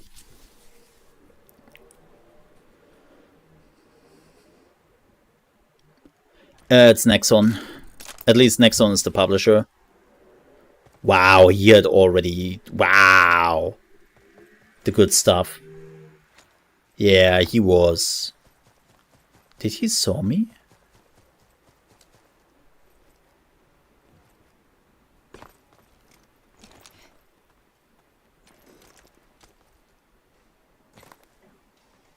No, he just had the better gear in the end. Oh, wow. I didn't thought he saw me there. Also, he was level 20. I was level... Yeah, so it seems like they really reward aggressive play.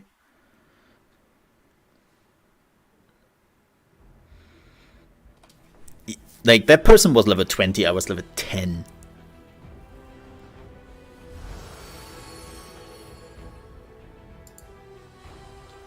That's crazy. Okay, let's do a round of third person. See how that goes. Just out of curiosity. I think I would like first person more.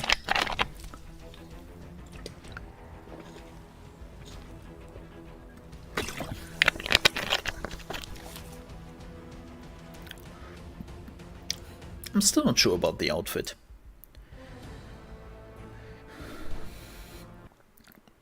Wonder People are the developers. Okay, that makes sense. But yeah, I'm pretty sure when this is out on PC, this is the last final beta. Gatling Soldier, the names.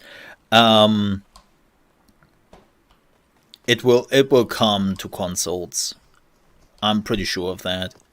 It's an Unreal Engine game, so it's easy to port. The only thing they have to do is like the interface a little bit better, but even that is doable. I mean, PUBG showed that they can do it. Fortnite has shown it. I don't really see a reason why this wouldn't come to console. And it's free to play. You know.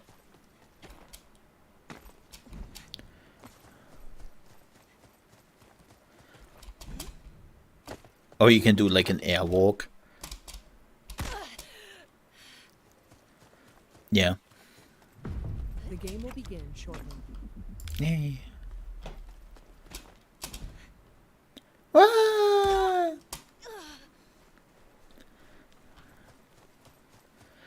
believe it or not, oh, you cannot go up there. I actually kinda enjoy myself with the game. If it wouldn't lag. Why does it lag? Oh, can we see? Oh, this is where we are ending up. Radio tower, abandoned.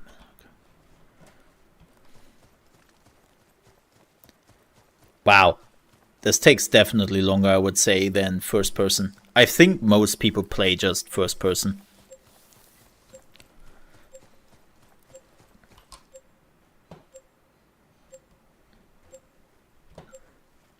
Also, that orange hair is a pretty big giveaway.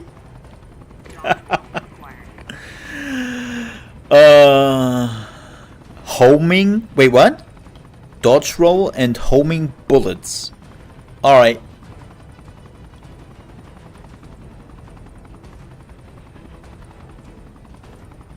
Alright. Yeah, I feel like the TTK changes they made so that you are now dying faster. Don't know.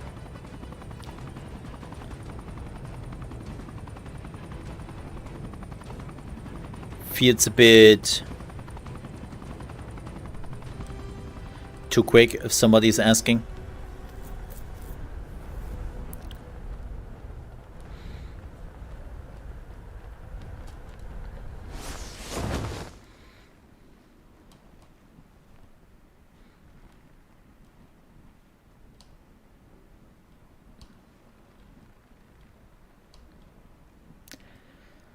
I hope not that this is like an esports reason. Always hate when games are doing this. Okay, first let's pick up here stuff. Please get the weapon. Thank you. Ooh.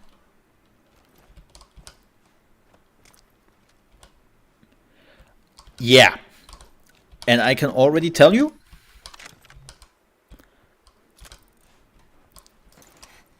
oh, you were ADSing in first person then when you were zooming in. Were you doing that? Okay.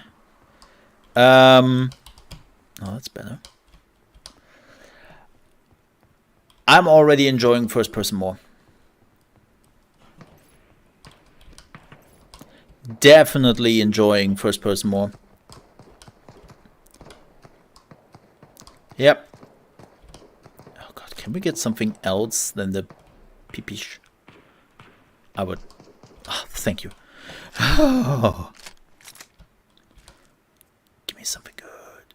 Ooh. No, I like actually this one. Let's take some stuff. Let's take some drugs.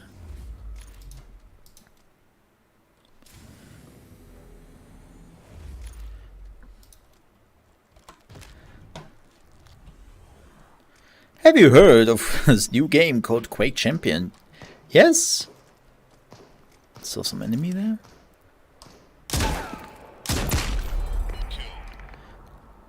Gotcha.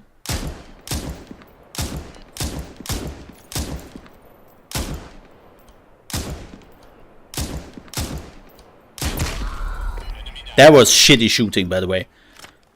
That was some shitty shooting.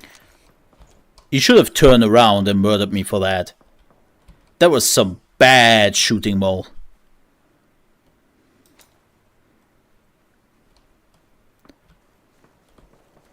Please get yourself online. Survival bonus. Front defense acquired. Hashtag homing missiles.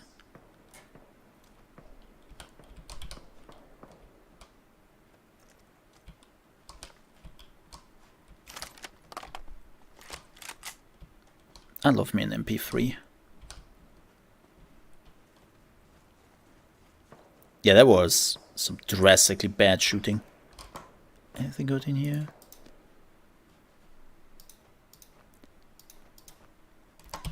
Okay.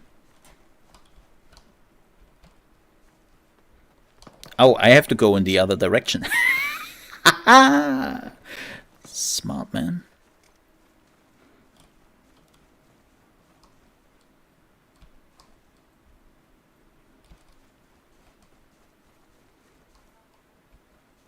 I think everyone has managed to forget that it existed. Just kind of unfortunate.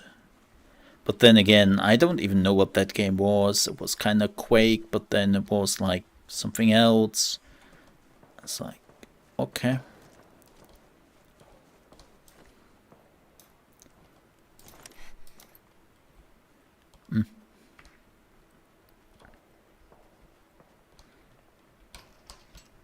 How far are we away? Okay, not too far. Ooh, hello there. Oh, we are full. Oh, that doesn't make any difference. Okay, let's take some gold. Let's pop some capsules. Let's get some capsules. Awesome. I have now a minigun. The cold of the minigun. Okay, yeah, I can definitely say I am not a fan of third person here. Not my cup of tea. Can I go up there? Oh, shoot. I think I maneuvered myself in a pretty shitty situation here.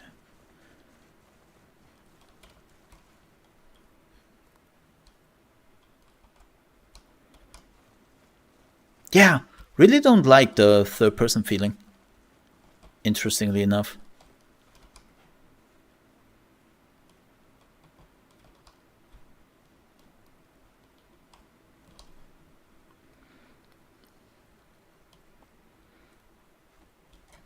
I think the problem Quake has at this point, and I didn't mean that disrespectfully, but at this point, Quake is a dying out IP, and they have to do something about that. And damn, did I land in a bad position, man.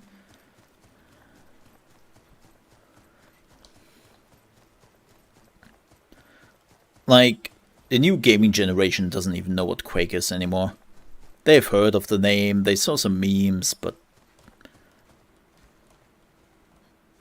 they have absolutely no clue what Quake is anymore.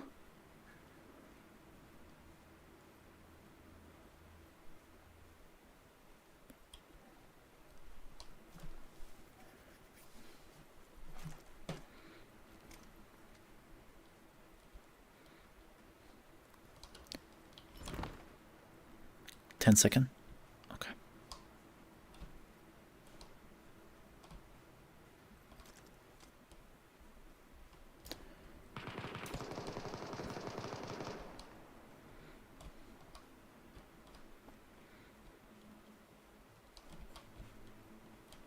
Like again, like the Quake.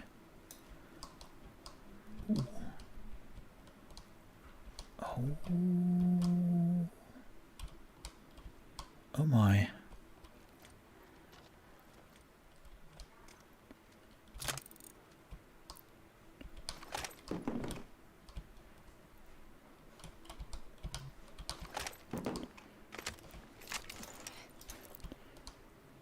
We have to move. We have to move.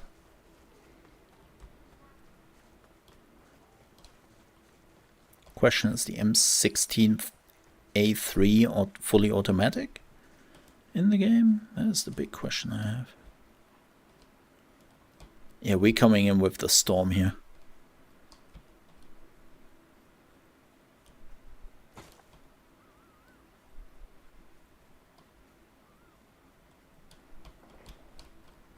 Oh. Well. Survival bonus. Tactical slide acquired.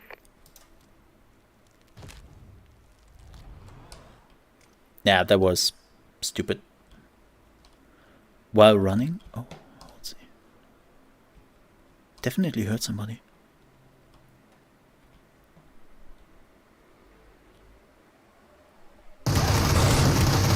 Wow. That freaking A-man didn't saw him and I was looking at something else.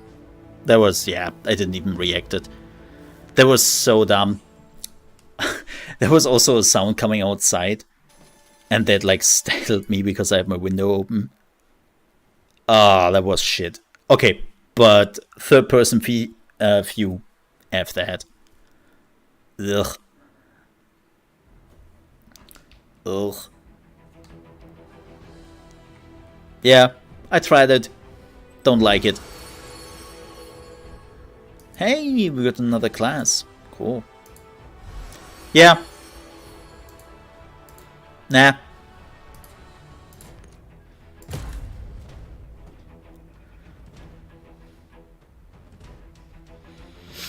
Nah. Yeah, that dude completely got me. Yeah, the moment I had some sound coming from outside, like a loud car or something. And there was the split second he needed, so I didn't. But yeah, I don't like the feeling of third person. It looks weird. Ah, this dude again. I have to use my ultimate also more. I'm far too conservative with the ultimate.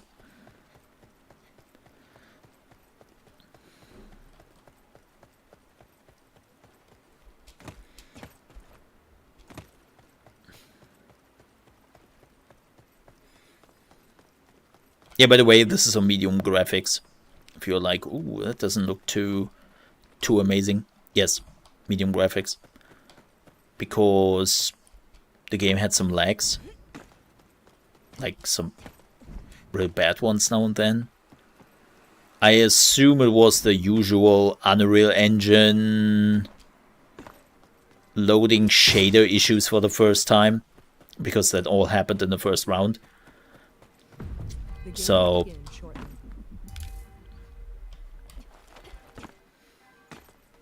also, I'm not sure if I'm a huge fan of random classes.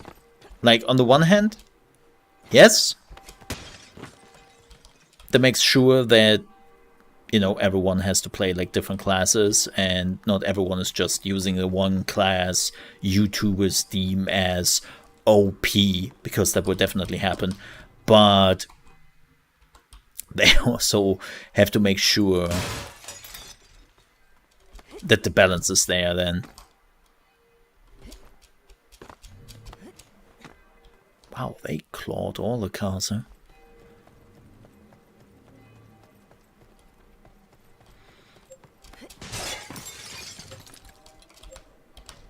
So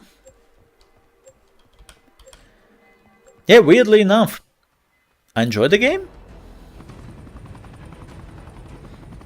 That's odd. AR upgrade acquired. Oh wow, we didn't reach level 2. Damn. Punishing me, huh? For playing so shitty.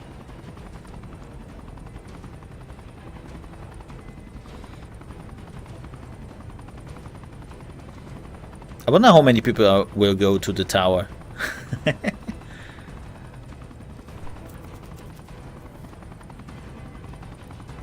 The Super Soldier Hall.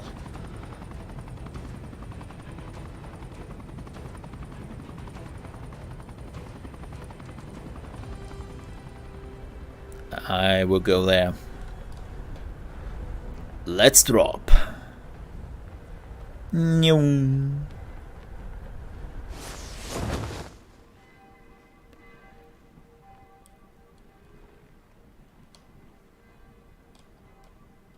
I believe I can fly. Wait, I shouldn't sing that anymore. Oh wow, okay. Screw that up, huh?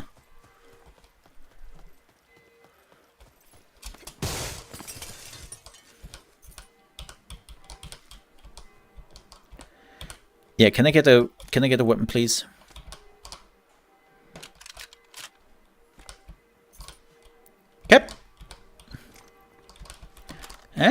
wasn't too bad.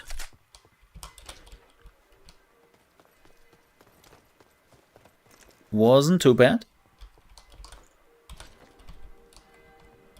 Ooh, this might be good. Oh, wait. Some gold, ammunition, take that. Oh, bulletproof vest, level 3. Well, hello there.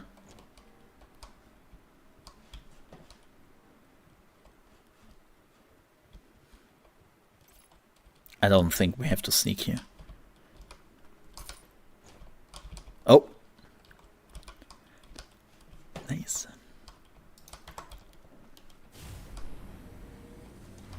Precision bomb acquired. Now we're cooking. Slowly but surely.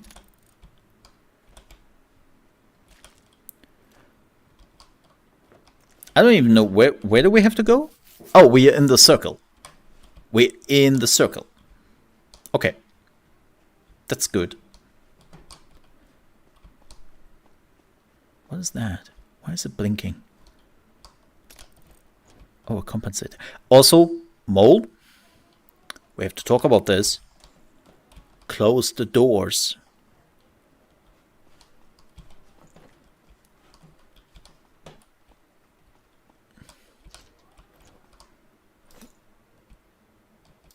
There's like super duper important. As he's saying, leaves the door open. Good man.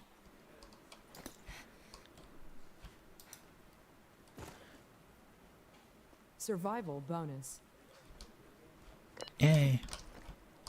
Steady shot acquired. Nido. Oh, that's good stuff.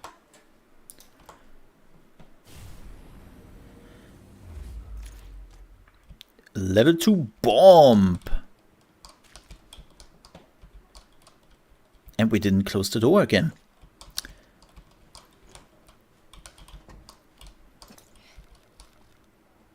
Really have to stop that.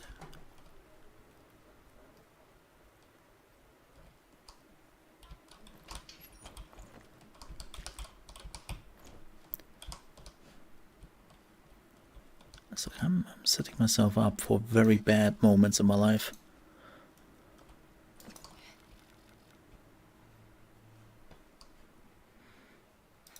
I don't want to go down there.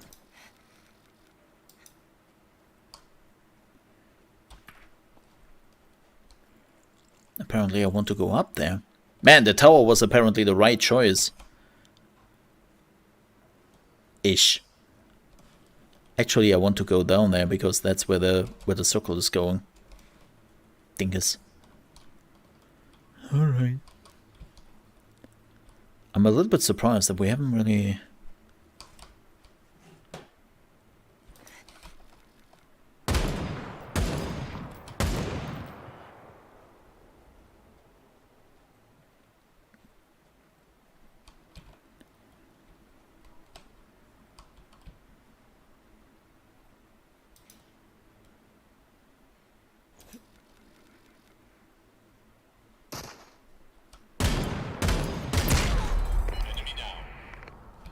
First blood. Kind of weird that they are calling it First Blood. Even though it isn't. So many people already died. I mean, it's my first blood. But that's not entirely correct.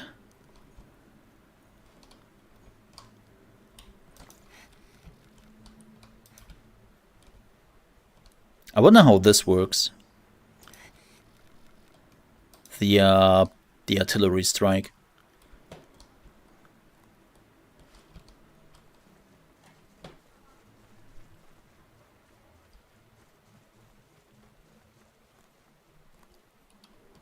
Okay, let me try it.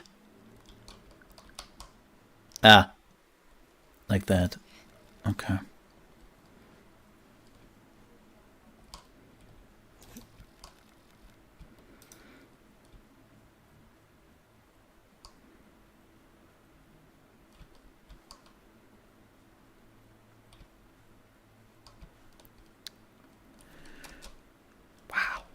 ringers are we're actually quite far away.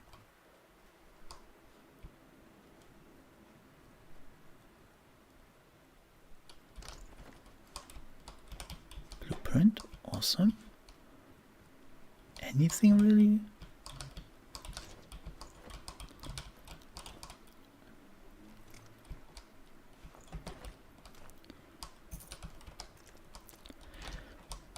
I'd love to get like a weapon upgrade. I'm running around with green and grey weapons. That's a bit of a pickle.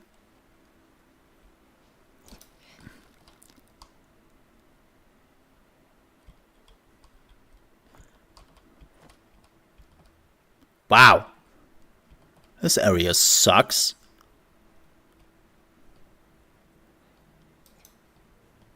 Wow. Hello, totally open field. Which will certainly not be the death of me.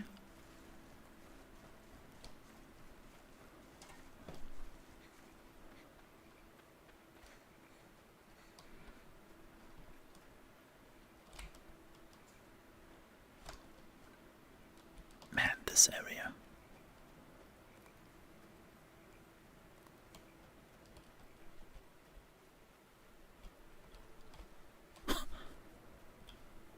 I have zero cover here. This is... I'm asking for it.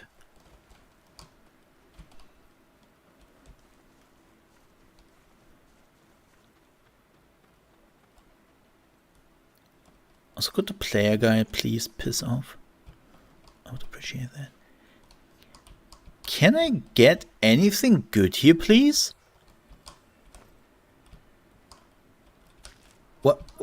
What?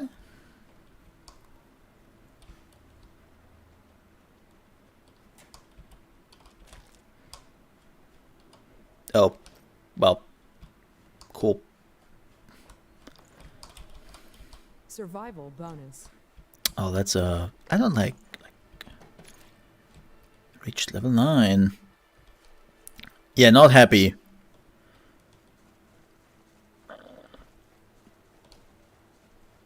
Not happy with this. And I need an AR. I get a 20% damage bonus.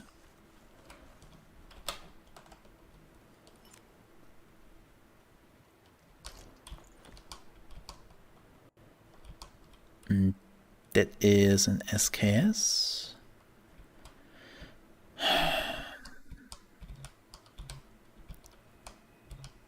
Wait, I'm full? Why am I full?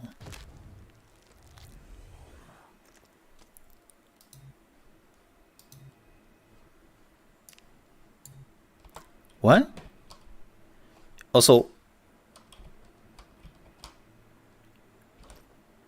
Okay.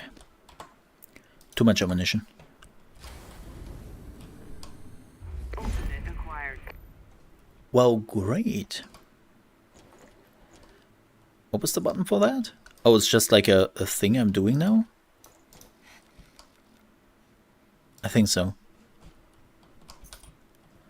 Ma'am. I have no luck here, huh?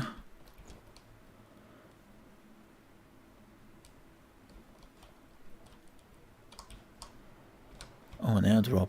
Well, that would be neat.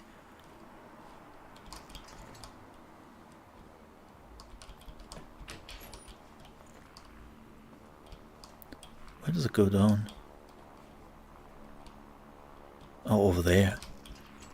Yeah, if that.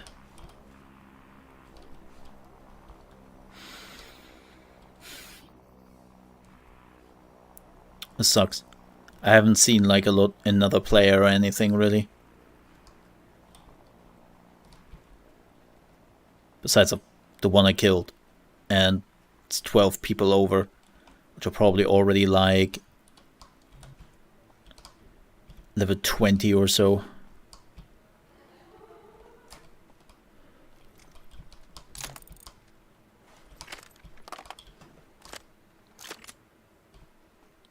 That is not an AR.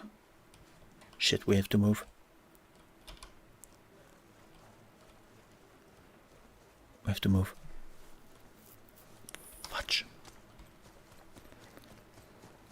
We are severely underleveled.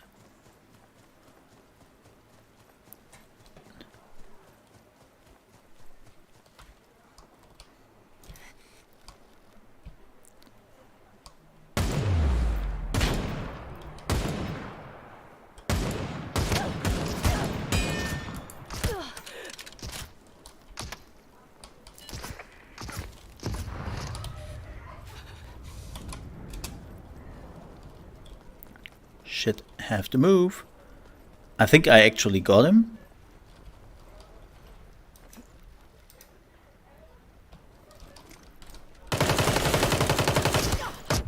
Yeah, because I hold the freaking button again. Personal supplies has arrived. I have to. That was so dumb. And also freezing. Okay, I have to change that. That killed me. I have to. Like, why is that even an option? Oh. That killed me. That completely killed me. Okay, where's the option for that? Key settings. Where is it? Aim, scope mode. No. ADS only. Oh, yes, don't care. I don't want this weird aim shit. Stop it. That killed me. Ugh.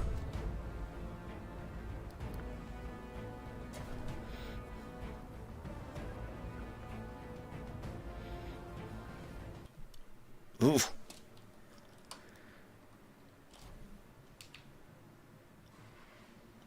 Horrid. By the way, folks, nuclear. This might be my last round for today. I will definitely be back tomorrow doing our podcast episode, because it's finally getting colder.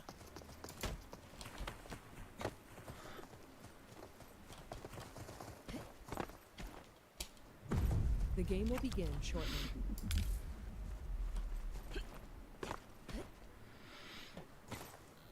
So we will do that. And then next week, I don't know yet. I have to see. Maybe more of this. Actually I have fun in this game. What the hell?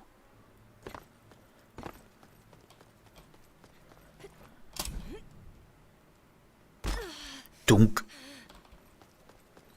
And now.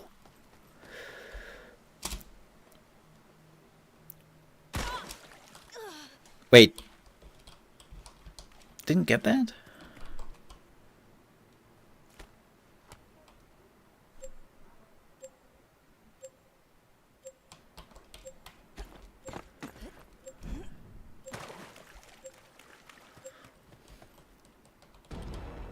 All right. Let's do this. Also, level 2? No, level 1. Okay.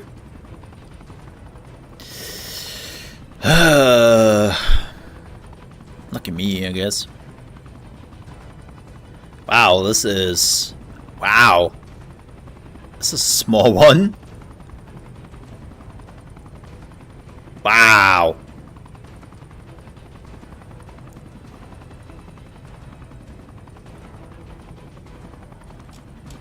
They're not giving you a lot of breathing room with this one, huh?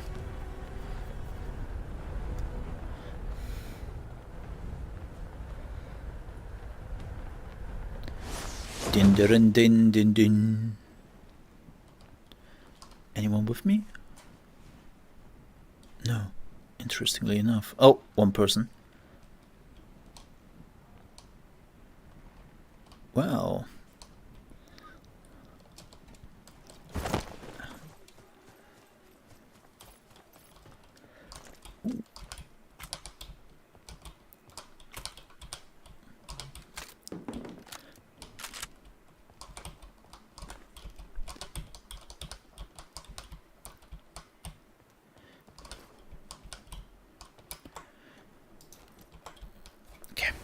Let's see if we can actually like attack the dude inside the house.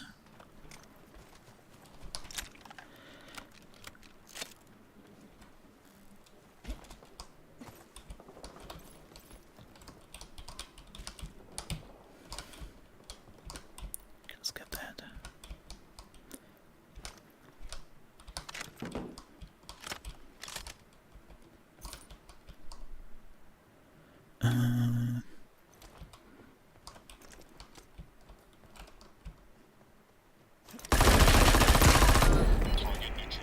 Yes, we can. First blood.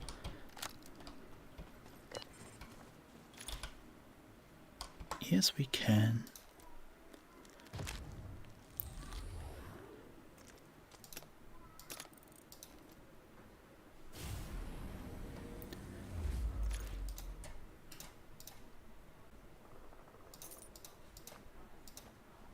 He wasn't expecting that. Why is this still blue? Oh. Yeah, that was odd.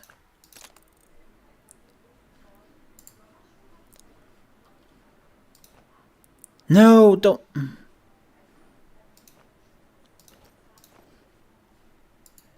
Okay, we have to use like weapon 2, I assume.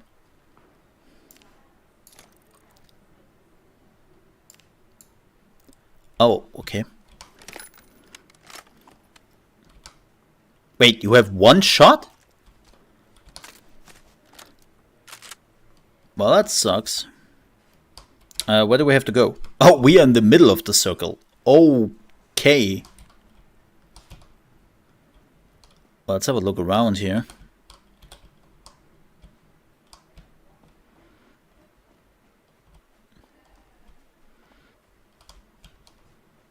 Survival bonus. Energy bar upgrade acquired. Okay.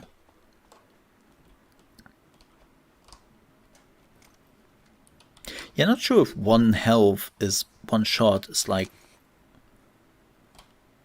auto grade, all things considered. Oh. Oh, well, hello there. Spatial awareness acquired. Yes. Jackpot.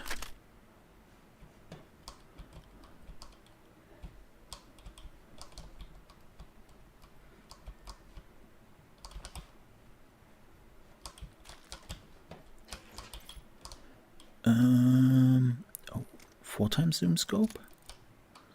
Okay. Okay, let me do this.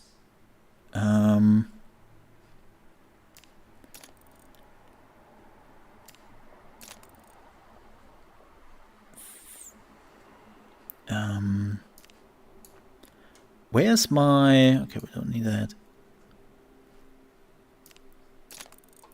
Yeah. That's more like it. Alright, we are cooking.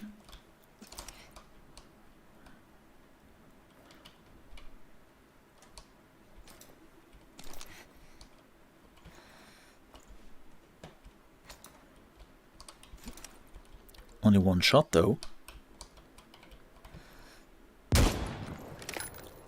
Did I hit? No.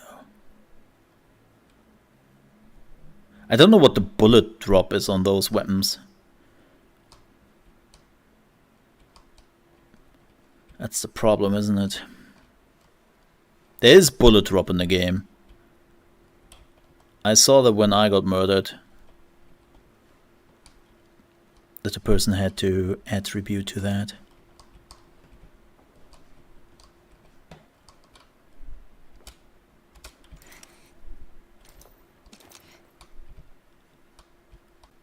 Shit. It's gone.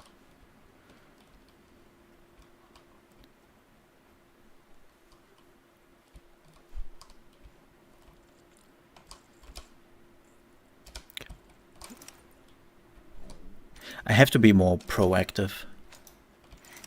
I have to find targets. That's my biggest problem right now. I'm low on levels.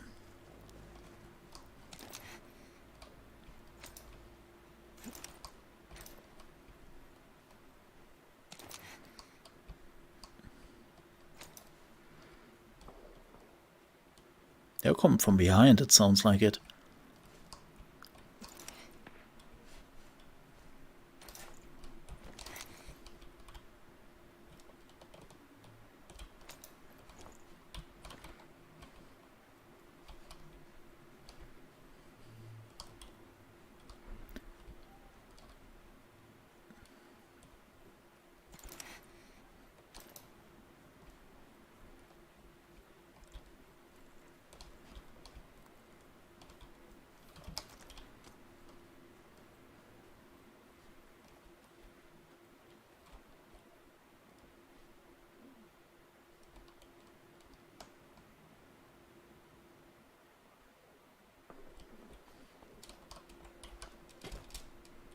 No, it just looked like that.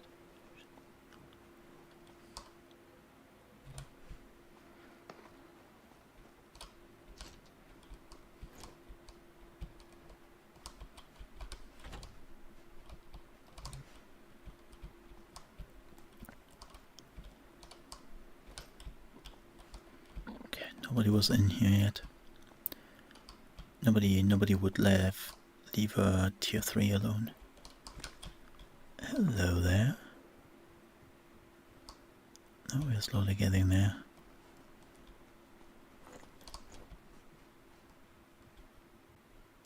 Okay.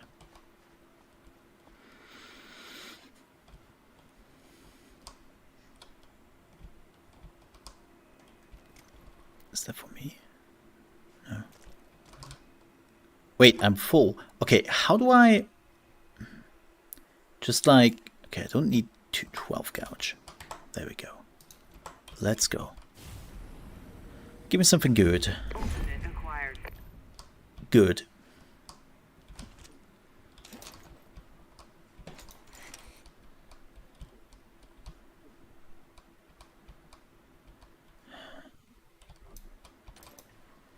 Where is everyone? Thing is, it's only 17 soldiers left. Survival bonus. Oh, great. Quick march acquired. Wow. 3 levels? Yeah, I'm super duper behind.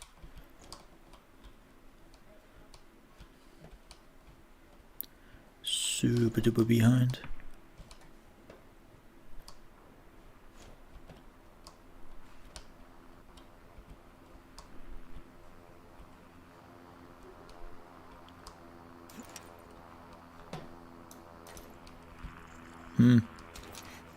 This is a problem.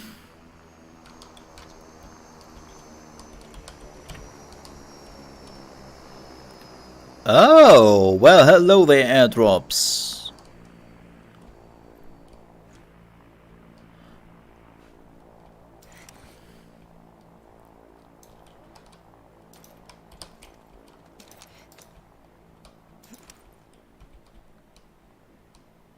Somebody at my old stomping ground? Wow, that airdrop is slow.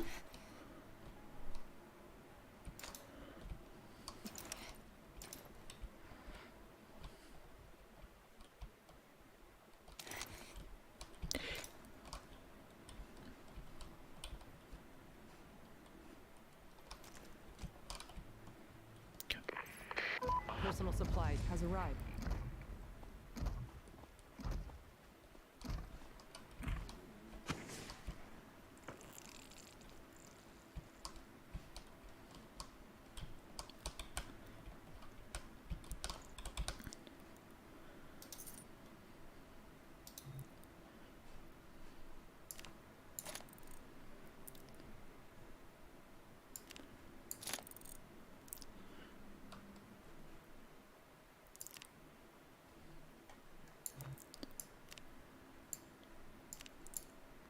Oh gosh.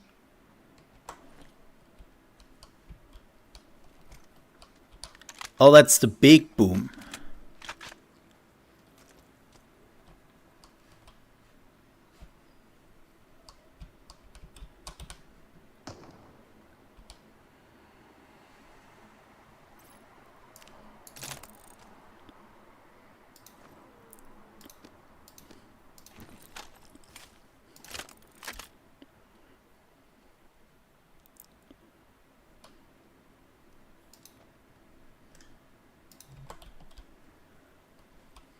That's a big boom, chat. Where do we have to move? We're right here.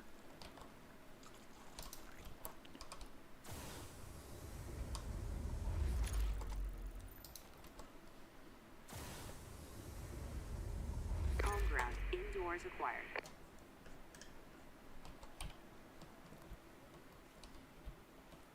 Increase damage while indoors. Why am I out here?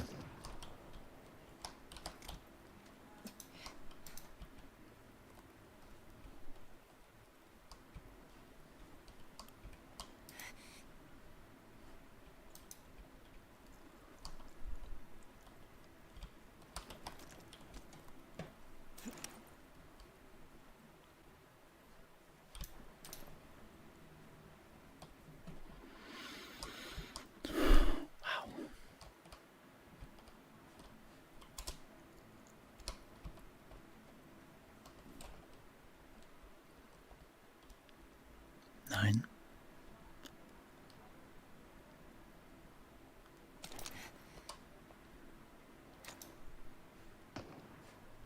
Survival bonus. Wasn't that precious? Firewall acquired. Don't know what that does. Sounds good.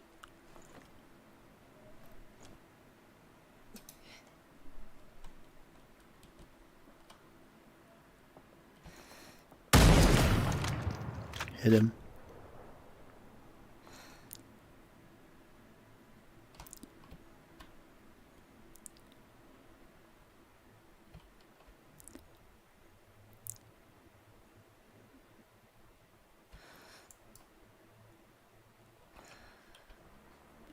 Shit.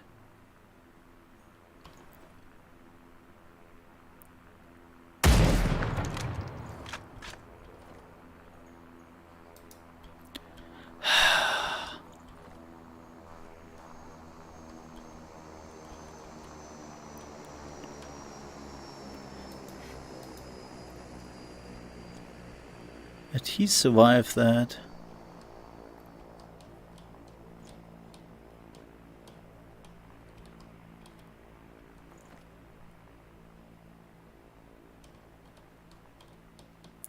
I'm really pissed right now.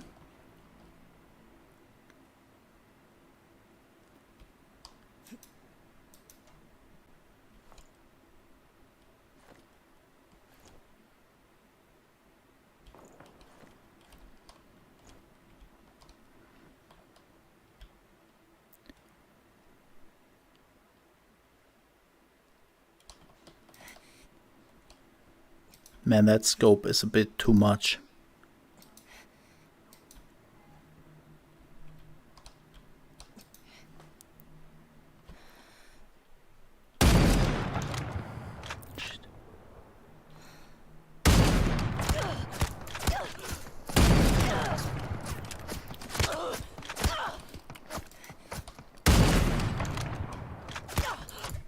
What the fuck? Mr. I zoom. Mr. I zoom left, right, left, right, left, right. Also level 27. He was just like leaning left, right. That was actually confusing me. Good on him. Yeah, that was shit. I think I have to go down. Like, what this game really rewards is to go down with other people. Because the XP you are getting every time you're killing somebody, you're getting level ups and level ups. Like, he was 27, I was what? 14? 15? Something like that? I have to do that more. I have to go with other people. That angered me. That angered me. But, regardless of that, that was Super People. Actually, kind of fun. I don't know if this is still running on Monday. It's the final beta. And I don't really know when this is happening. But, yeah. Yeah, that wiggling definitely took me off guard. Good tactic. Definitely had fun with it.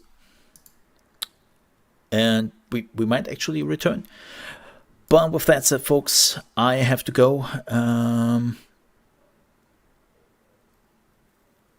And I will return tomorrow.